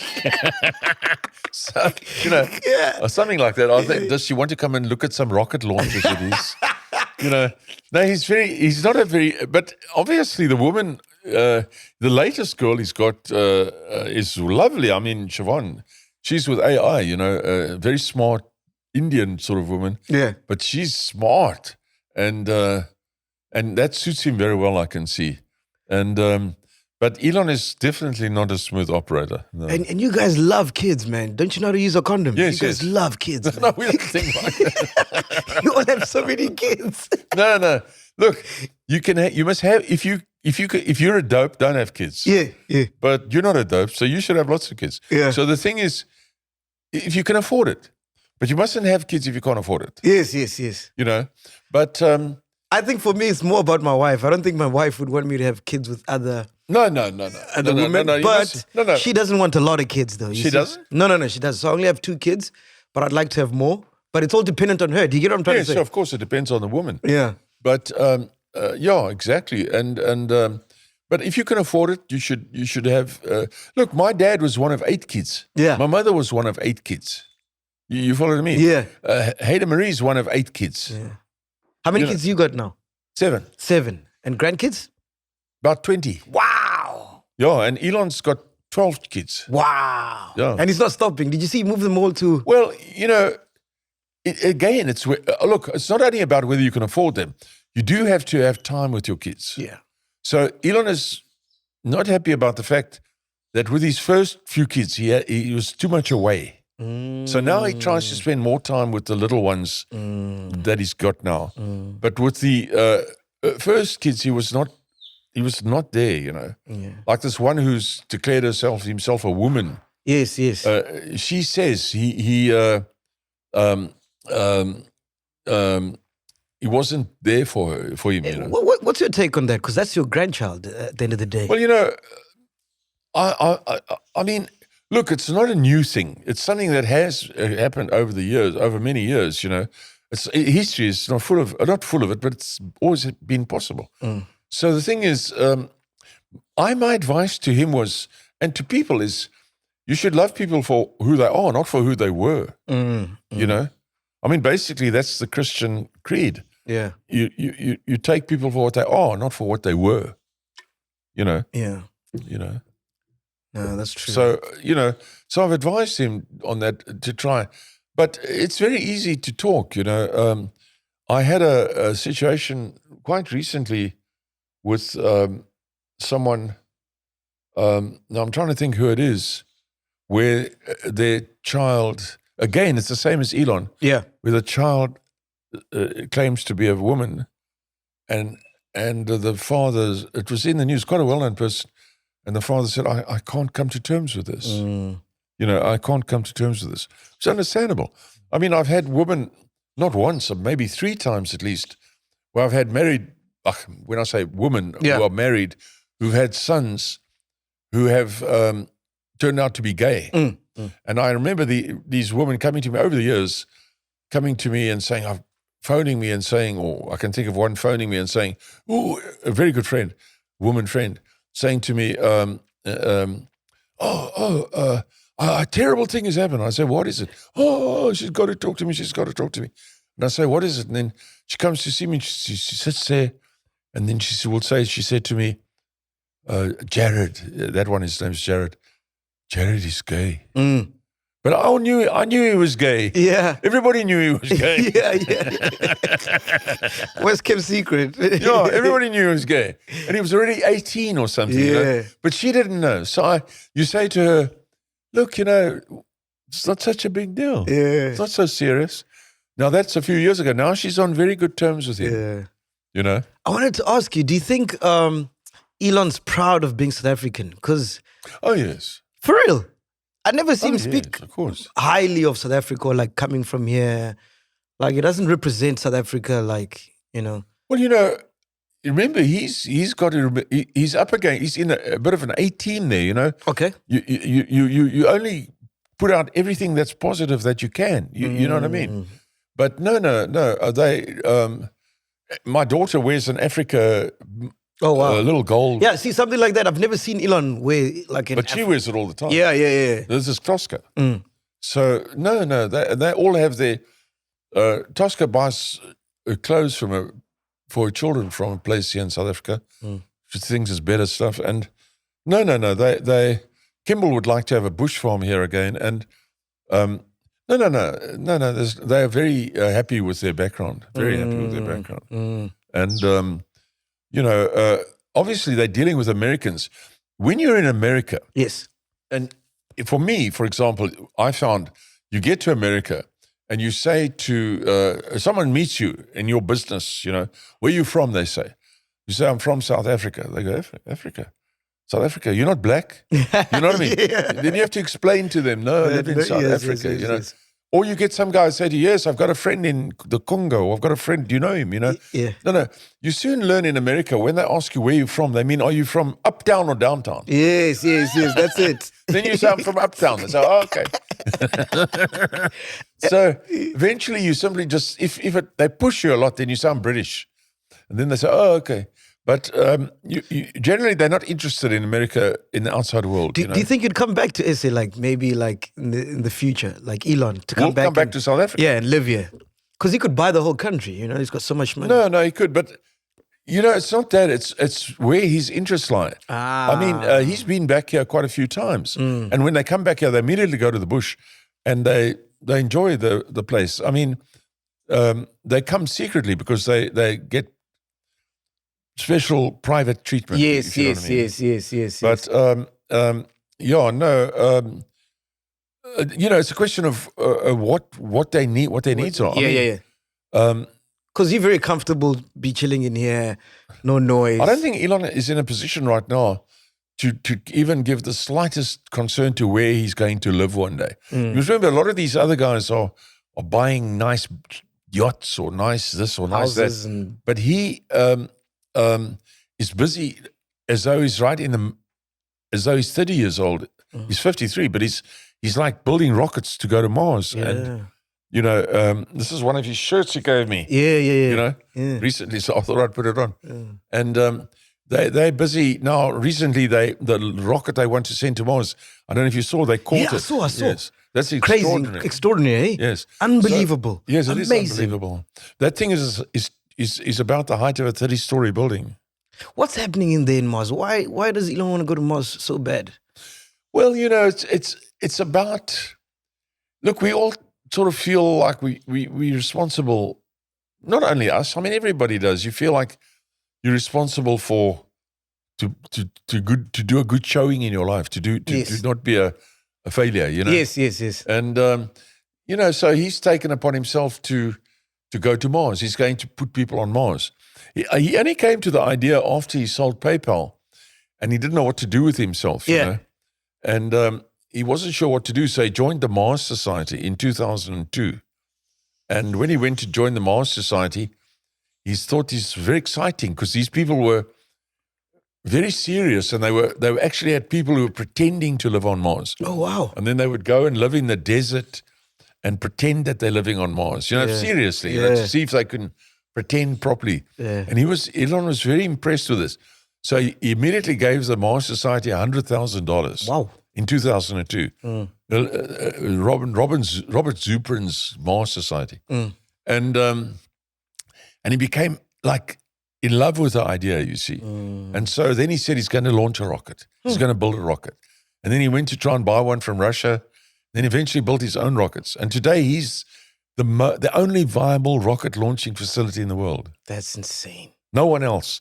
He's launched 90% of all satellites that have ever been launched since 1960 have been launched by Elon.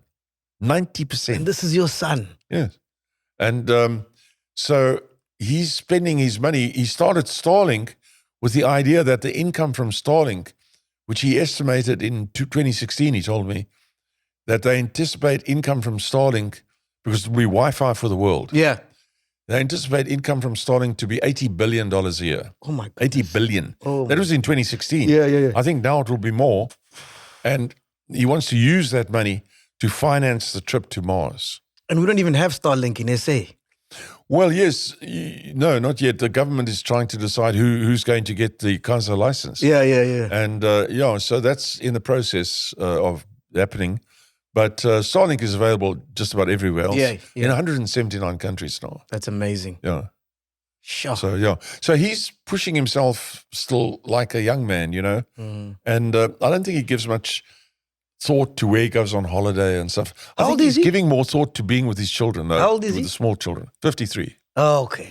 No, he's still a youngster. Now, Kimball, my other son, his brother, he believes he must teach everybody how to grow vegetables. Okay. Because on my small holding, he learned how to grow, on my horse farm. Yeah.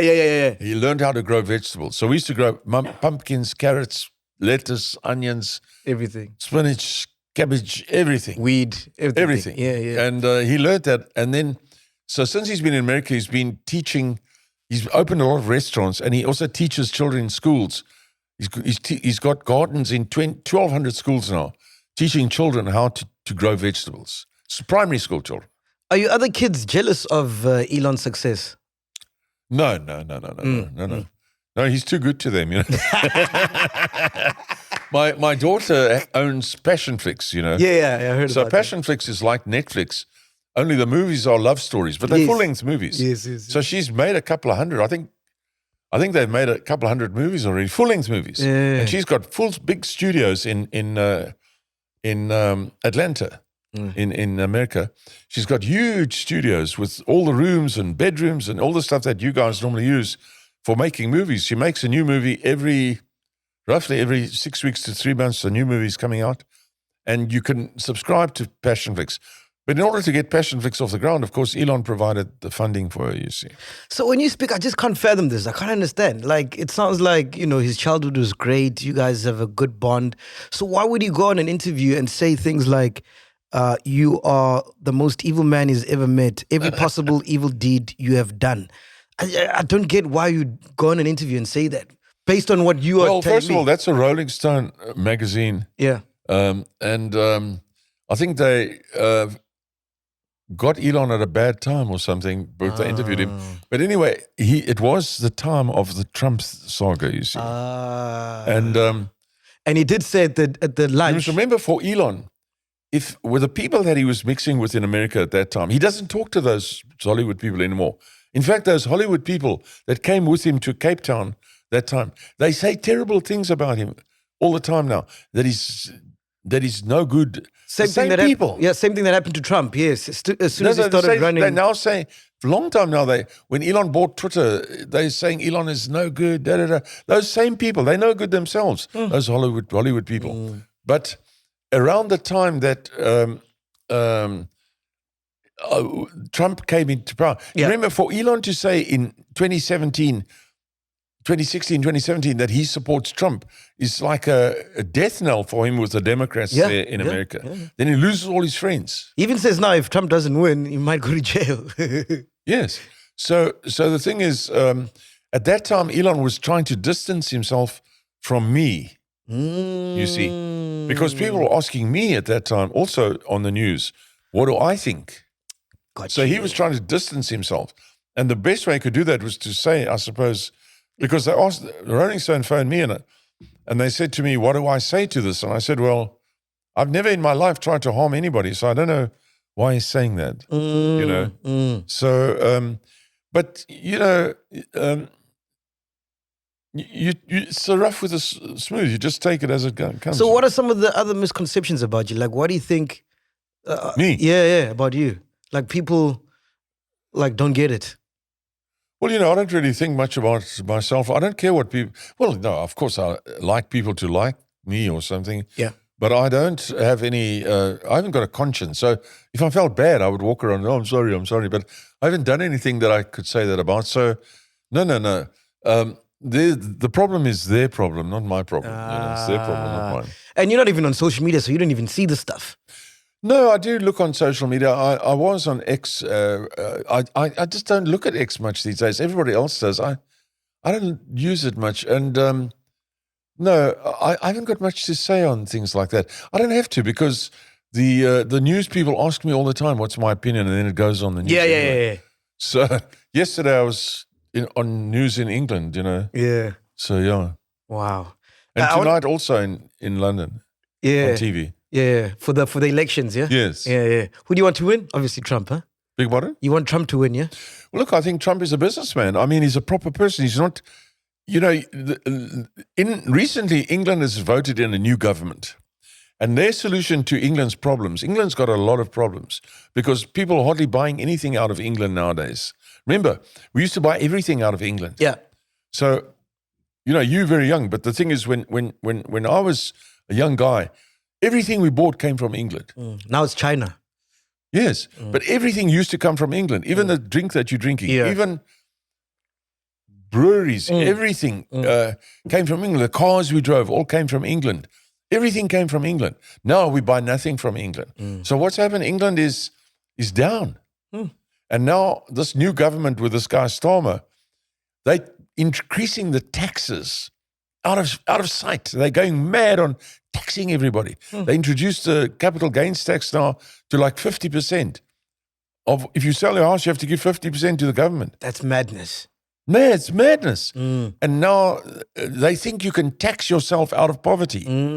But as you know, taxing yourself out of poverty is like you're hard up and you're living on your mother's savings. So now you're a guy and you're hard up and you start living on your mother's savings account. It's not That's the same as taxation. No, you have to work your way out of poverty.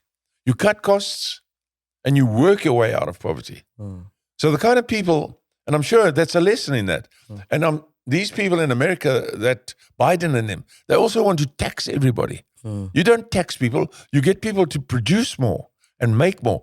Trump is someone who will get people to work their way out of difficulty instead of taxing. You can't tax your way out of difficulty. Have you been following the elections? I think he's going to win, eh? I think he's going to win, eh? I don't know. Anything's possible there with the way things happen. I mean, with obviously cheating and all that kind of stuff. I don't know. But it would be better if he wins. It would be better for everybody, better for South Africa. I want to play a game with you on a light note. It's called When Last, yeah? Okay. All right. So first question is, when last did you cry? Last did I cry? It was quite recent. For real? Recent. Oh, I saw my son, Rashi, sing and conduct a school orchestra. Oh. I want to cry. 2 tears. Yeah, you strike me as someone who doesn't cry that much. That's quite soon. Quite recently. Yeah. I couldn't believe it. I took a video of it. I'd love to show it to you. Yeah. Yeah, to see a 7-year-old. 7 years old. Yeah. Jeez, Doing with his fingers like that. Your genes are crazy, eh? The MacG genes are insane, eh? Well, he's quite smart. I mean, but we're all smart, We're all smart. You just got to find it. Yeah. When last did you have sex? Well, let's be honest, last night. My man. So you're still rocking, yeah? You can still get it up, yeah? I wish. When last did you read a book?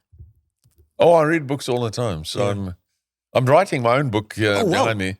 So no, I read a book every week, Last book you read? The last book I've read again is a reread of Turning Wheels by Stuart Clutie. Okay. Yeah. And what's your book going to be about? Like your life or it's just about history, ancient history. Oh, you like it? You like that, huh? Yeah, it's about Middle Eastern history. It's very pertinent in today's world, actually. It's about history in ancient Egypt and, but it includes people and it's got characters. Yeah. So it's an interesting book. Can you give me a brief description about South African history, like from what you know, South African history? South African history? Yeah, just a little. I was a history. Brief, I was a serious history student. So I was in history always, So history is very important to me. So you can ask me just about anything on most history. South African history is very interesting in the sense that this country was the first in many, many things. Many of them are the things that the rest of the world only just experiencing.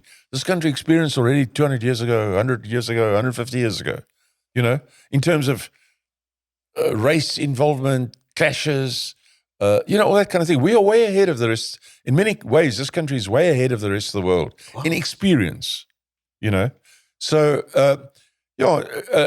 a rundown of history of South Africa is, in many ways, the meeting of two cultures.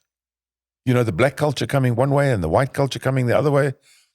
It's a fascinating, and in a country that could really be called the Garden of Eden. This country. I don't know when last you drove through, the Free State. Oh, yeah. All the time. Yeah. All the time. It's like heaven. Yeah. It's there's no place like it. And, you need to travel to appreciate it. That's right. You need to And travel. a lot of South Africans don't travel that much. You go to Texas, everything looks like it's dead. But one thing that I never understood, right, and maybe I can ask you this, is how did a minority, like white people, take over a majority, black people? Like, how did that happen? Because, you guys, there's 3% of you, and there's 90% of us. Well, I don't think that's a correct way to put it. Yeah.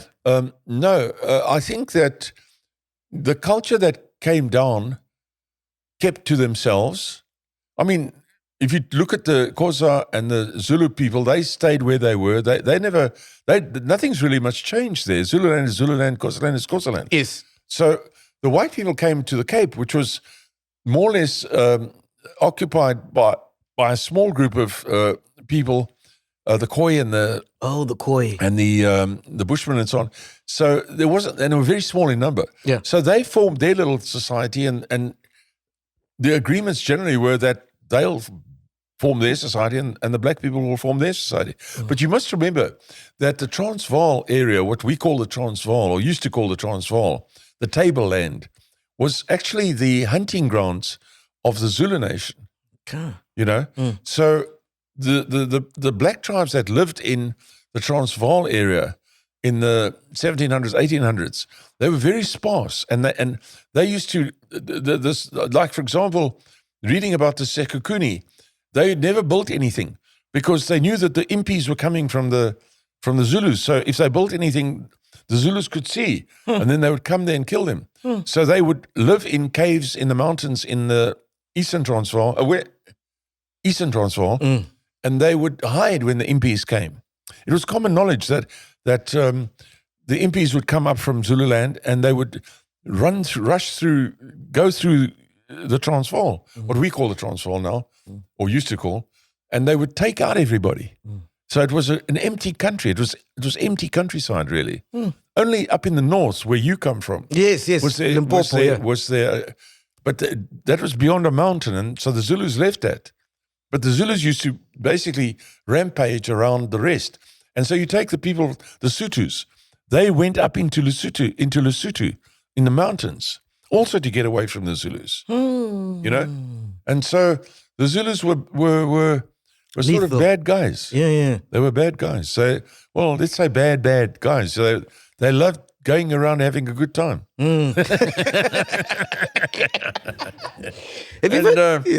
The first chapter I was telling you now, I was reading Stuart Clutie's book. Yeah. The first chapter of Stuart Clutie's book, it's quite interesting now that you mentioned it. It's very pertinent. Yeah. Because he talks about the turning wheels. These are the wagons that went up on the Groot track. Yeah. And the meeting of the two different groups of people and so on. And when the trackers, the first trackers in his book came into the area, which is now, I suppose, the Northern Free State, they had some of their cattle stolen. And they realized the cattle had been stolen from a black group of black people that they sent out scouts, and they found in a faraway place, they found, there's their cattle, and it's with these black people who'd come and pinch their cattle, you see, and which is an old age thing, pinch other people's cattle all over the world, But at any rate, so the voortrekkers, they put together, they started training, and they got together a little group to form a commando. So they're going to go and get their cattle back, you see. So after about 2 months, they were ready to go and pinch their cattle back from these guys, you see, who took the cattle. And then when they got there, and they looked from the mountains to first check where these people were in the hills there, they saw everybody was dead. They couldn't understand it. Yeah. Everybody was dead. And then they went in there and they saw the Zulus had come through there and killed everybody.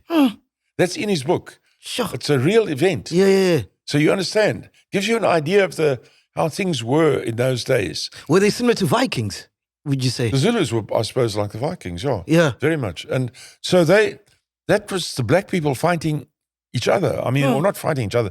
Zulus just killed everybody because they were so strong, you know. And I mean, if you look at the people in Zimbabwe, is it Boselekatsi who left the Zulus? He was a Zulu general. And he didn't get on with Chaka or somebody. Shaka. Maybe Chaka, maybe Dingane, I can't remember, but I think it was Chaka. And he took his group and went into the Transvaal. And eventually, Chaka and them chased him. But they eventually went up into Rhodesia, where they found another black group, but they formed a new black group with the other black group in Zimbabwe, which today has still got those two groups, the Matabele and the other ones. I don't know who the other ones are, Shona or something. Yeah. You know, so you've got two different black communities in Rhodesia, in Zimbabwe today. Sure. You know, that's because one group came from the Zulus. So the world, South Africa has been a war and a strife and fighting situation for a long time. And Shona and Venda are very similar, like the languages. When I hear someone speak Shona, I'm like, that sounds, yeah. So maybe you might be from that tribe as well. Yes, you know, I mean, but I mean, history is playing itself out as we speak. You know, it's still going on. You talk about the history of South Africa. It's playing out as we speak. You know, as we speak, it's happening. Beautiful, man. Yeah.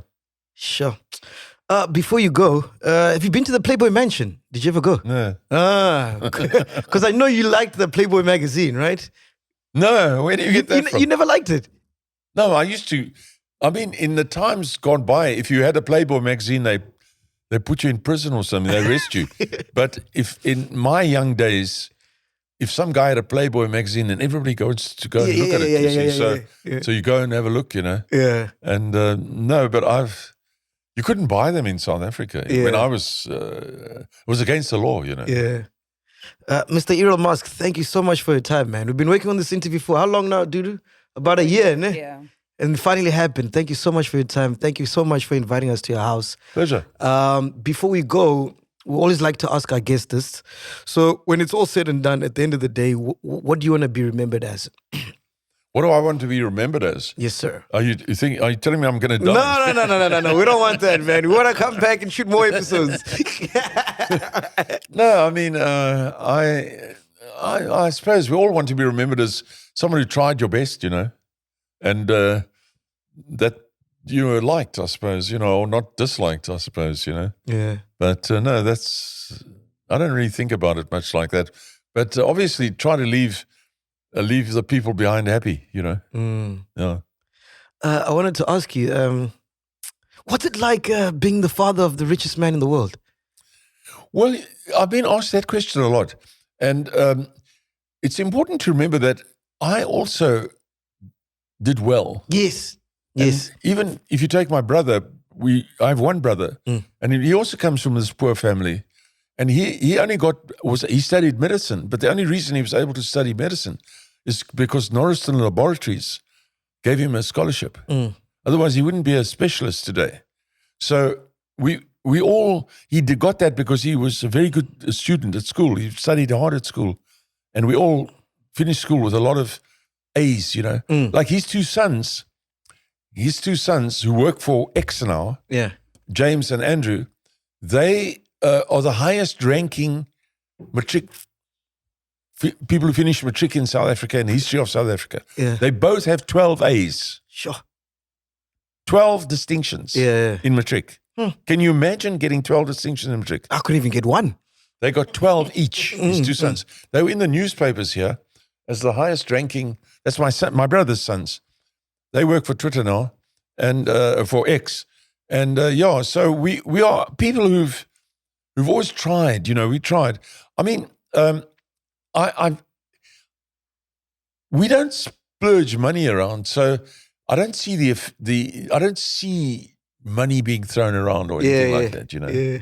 But I do see that if I go overseas or if I go to places, the people treat us very well. Yeah. That I see. Yeah. Treat us very, very well.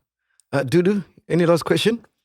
Yeah, so I heard that your second wife, your ex-wife, Heidi, would like to get back together with you. Oh, for But real? Obviously, it's weird now. Why do they don't want to get back together with you? Yeah, that's true. Hey, they don't want you It is back, Often, eh? often wants to get back. Yeah, she asks me regularly, and I say, "Well, we'll think about it." But we talk all the time, you know. And we spent 4 weeks together in July, which is just the other day. It's so quickly going past. But anyway, 6 weeks actually. We went to America, but no, it's true. That is true. She asks me all the time. Really? Yeah. And you wouldn't do it? Because obviously now you have 2 kids with her. It's not that I don't do it. I just say, well, things are okay the way they are. We have supper once a week, you know, and dinner. I mean, we go out for dinner once a week, and so there's no pressure. You know, there's no pressure. Are you dating currently, or you? What? Are you dating currently, or you seeing someone? No. No, you just I don't date anybody. just vibes, yeah. Just vibes. Sorry? Just vibes, yeah. Yeah. No. Every time I go to the shops and I see people, I think I'll date her. No. I'm too, you know. Yeah. No, I don't know. I don't get the opportunity to do that. But I'm very busy all the time. So, but it's nice to be in a relationship. It is very nice to be in a relationship. I wanted to tell you, we did a podcast with Rob Hersov. I don't know if you know him. I've seen him. Yes. So we did a podcast with him, and I asked him for Elon's number because we're in America earlier this year, so we wanted to schedule an interview with Elon. So he sent me the number, but it doesn't work, man. So I don't know if you this is the can't real phone number. Elon? You can't, eh? No. I tried to get a hold of him, nothing. Sent an email, nothing. This is the number I have. Just check there. I don't know if this is the correct number. Oh, that's right. Can you see it there? No, just changing it. Let me show you. There we go. Can you see the number? Oh. Do you know this one? Yeah, that's SpaceX's number. Oh, that's not Elon's number. No. Okay. Where's That's your phone? SpaceX Let's make sure. That's SpaceX. That is a number for SpaceX. That's a switchboard at SpaceX. Oh fuck. Okay, I got the wrong number. I could give you Elon's number, but the trouble is Elon would get thousands of calls. Yeah, of course. You know? Yeah. And as it happens, if you ask me as a father, what I'm concerned about, he's 53, you know, it's not young anymore. Yeah. And the pressures that he has are terrible. I can only imagine, eh? Terrible. But if we go to America, would you be able to link us up with him for like an interview or something? Yes, I can ask. I can ask. Yeah, that'd I be can amazing. ask. I linked up him with an interview for people from Australia in August. Yeah. You know, but I could ask. I can only ask. That would be amazing, eh? Yeah. To chat to Elon, that would be insane. Yeah. No, you should ask me and then I'll ask. Yeah. You know, make a nice request and then I'll Yeah, pass it on. definitely. No, I'll let you know next time we go to America and then we can chop it up. Yeah, you probably have to go there. Yes, definitely. Yeah. Yeah, you'd probably better, you know. Can we use your jet? Use his jet. Your jet. Actually, I've got an aeroplane. I won't make America. It's too far. But seriously, you should ask me. I'm sure he would like, quite frankly, as I sit here now, I think he would love to give an interview to black television. If I can put it like that. Yes. In Got you, South yeah. Africa. I Because think he he would really like does that that. very Yeah, 100%. I think he'd really like that. Yeah. I'm sure he'd give that on a lot of thought. Yeah. No, we'll chop it up. I wanted to say, so what does your life look like now? Like you wake up and what are you doing? Like, are you still working business or? Well, yeah, I've got a lot of companies that I'm a director of, and we have a lot of, every day there's something new things. We're also trying to get Starlink. We have a license for Starlink from Starlink for South Africa. Wow. But we are trying to, get the ICASA license, and we are, I'm supposed to go to Dubai in 2 weeks' time. Yeah. And because they also want to us to get involved with data centers. So I'm busy all the time. Yeah. And in fact, it's tiring. It's very tiring, and I don't get enough rest. Yeah, I thought you'd be like retired, you know, I don't just get enough chilling. rest. You know and what I mean? tonight I have to be up like all through the night for the selection. Yes. So But sir, I just wanted to say thank you so much. I know you're tired of doing interviews. Dude was telling me that like you don't like interviews anymore because they ask you the same thing. no, I don't mind. I mean, it would be wrong of me not to give interviews because, first of all, if I don't give interviews, then the wrong information goes out there. And if I do give, and I think people are entitled to know. Yeah. And I think people want to know. Yeah. I mean, if you consider that if Elon had to spend only the money he made last month, it would take him 1,200 years Fuck me. if he spent $1 million a day. Yes. Jeez, I never thought about it like 1,200 that. years. Yeah. From now, he would finish. So the thing is, I was talking to people in England last week on Times Television, and they're not very nice. They talk to South Africans as though we are second class or something. Yeah. But at any rate, this woman was talking to me, and I could hear she was like salivating at the thought of how much money Elon made last month, which was about $40 billion. I could hear just from the way they're talking, that they think wrongly about us, so it's better to try and illustrate to them, no, Does he send you money? He doesn't send you money. Oh, yeah, no, it's in a big room down here. No, I have my own income. Yeah. But if I need anything, Yes. they help me, Yeah, of course. Mostly I'm concerned that they help the other children. Yeah. Rose is still a student and so on. So if they help the other children, it's good for me, And so one of the children that's not really related to Elon is going for teeth fixing. Yes. And that's expensive today, and that's all being paid from overseas. Have you ever been with a black woman? Did you ever date a black woman before? Oh, yeah, every day. Is it? Errol. No.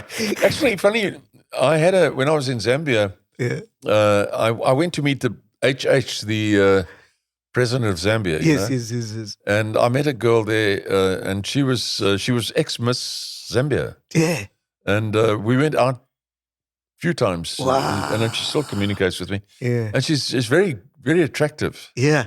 Very good looking. And she's not that young anymore. She's about 32 or something now. But when she was 21 or something, she was Miss Zambia. Yes. And so I've got a picture on my phone I could show you. But anyway, so I enjoyed her company a lot. Yeah. But in Zambia, it's like everything goes, It's lekker there.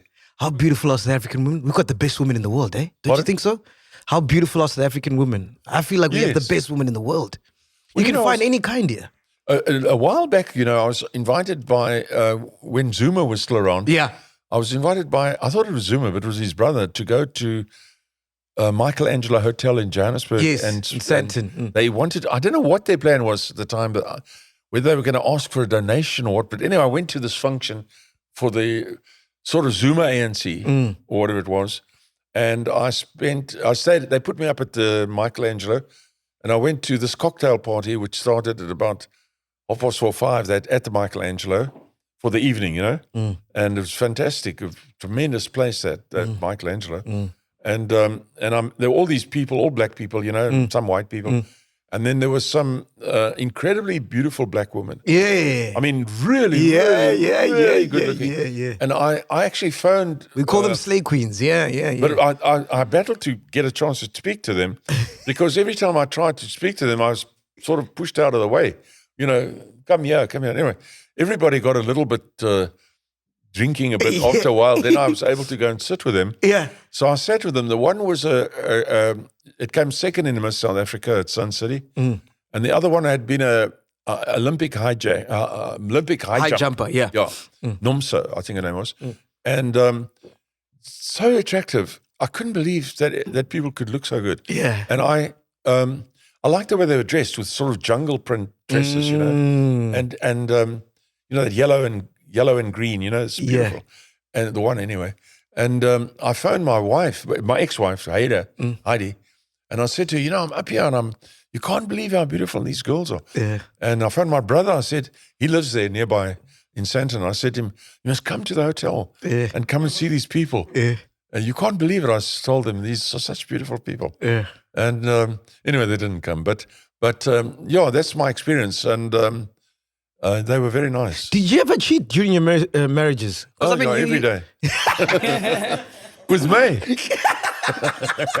I mean, you're a good-looking guy. You know what I mean? No, with Maye, no. You could never. I can honestly say, as a married man, I was, I probably showed too much attention to some other guys' wives than I should have. Yeah. But I never cheated because with Maye, I mean, she was like a detective, She was like Sherlock Holmes. So if you cheated, she's too clever. She would know, I don't believe him. Do you believe him, dude? No, I don't. No. I mean, look at his face. He was young. He had money. No. He had a yacht. Anyway, I loved Maye. Plane. I loved her very much. But now you take Hader. Hader's Afrikaans school. Yeah. In Afrikaans schools, if you cheat them, they don't play around. Yeah. They don't cry. Yeah. They hit you. So, good story, So Hader, when I first was going out with her, I took her to America to meet my family. Yeah. And we arrived in Portugal, and Kimball was with us, and we went out to eat one night in a very nice restaurant in Lisbon. But it's a very big restaurant, and it had a big entrance wall, and people all eating on the side, you see. Yeah. You go in, it's apparently the most famous restaurant in Lisbon. So we went in there, and as I walked in, this is quite a few years ago, I looked, and the Portuguese woman can be very beautiful. They have this black hair, straight black hair, and these blue eyes, and these white faces, So so there was this woman sitting there. I looked at her, and she looked at me, and I'm looking at her, and then I bump into Hader. She's in front of me. Yeah. Mary, she's in front of me. Boom, I bump it. In the meantime, Hader's turned around. She's standing like this. She says to me, if you want her, go and get her. Just like that. Yeah, so Did you ever dabble in drugs back then, like cocaine and stuff like that? No, you never did that. Fortunately, I've always been a bit crazy by myself. I don't need drugs. You don't need drugs, no. Just alcohol here and there. No, as one of my good friends said, there are 3 bad habits. Well, he used to say that. He was a very fantastic guy. He was a head boy at Michael House. He used to say to me, there are 3 bad habits, and he doesn't have 2 of them, so he can go wild on the 3rd one, which is the woman, So he doesn't take alcohol or what's the alcohol and cigarettes or something, and then he goes on the woman, Yeah. No, I mean, we all try our best to look good, Look good. Yeah. It's so crazy. Whenever I But see getting married and you have having affairs outside your marriage, that's crazy. Yeah. Crazy. It's so normalized now. Like No, it's it's so not a good idea. normalized. No, it can't work. No, for women it can't work. Maybe for men. Men see it's all right, but women can't handle that. But it's we call it in African culture istembu. It's pretty much Elon Musk looks like he's got an istembu. I don't know about that, but I've never found a woman who thinks it's okay. The men, think it's okay, So because the men are not like little boys, Yeah, but when you're a billionaire, you can have an istembu. You can afford all of them. Yes, but it's not a good thing. So you pay a price later, Okay, got you. You've got a good woman and you do something like that. She says, I don't want you anymore. Then you're stuck with all the other women, but you haven't got the good woman anymore. Yeah. That's all I would say. Regret, yeah. I was about to say before you go, whenever I watch Elon on TV, he looks very antisocial. Like he looks like he's a robot. He speaks like a robot. Yeah. Very good point. Yeah. I've had a lot of people over the years come to me and say to me, like you might come to me if Elon's here. Yeah. And say to me, because now you and I are good friends, and you might say to me, Elon doesn't like me. then I'll say, no way. Then I'd say, I'd call Elon and I'd take you, I'd say, MacG thinks you don't like him. And then Elon would go, no. Because he's very a bit autistic. Yeah. So he's living in his own world.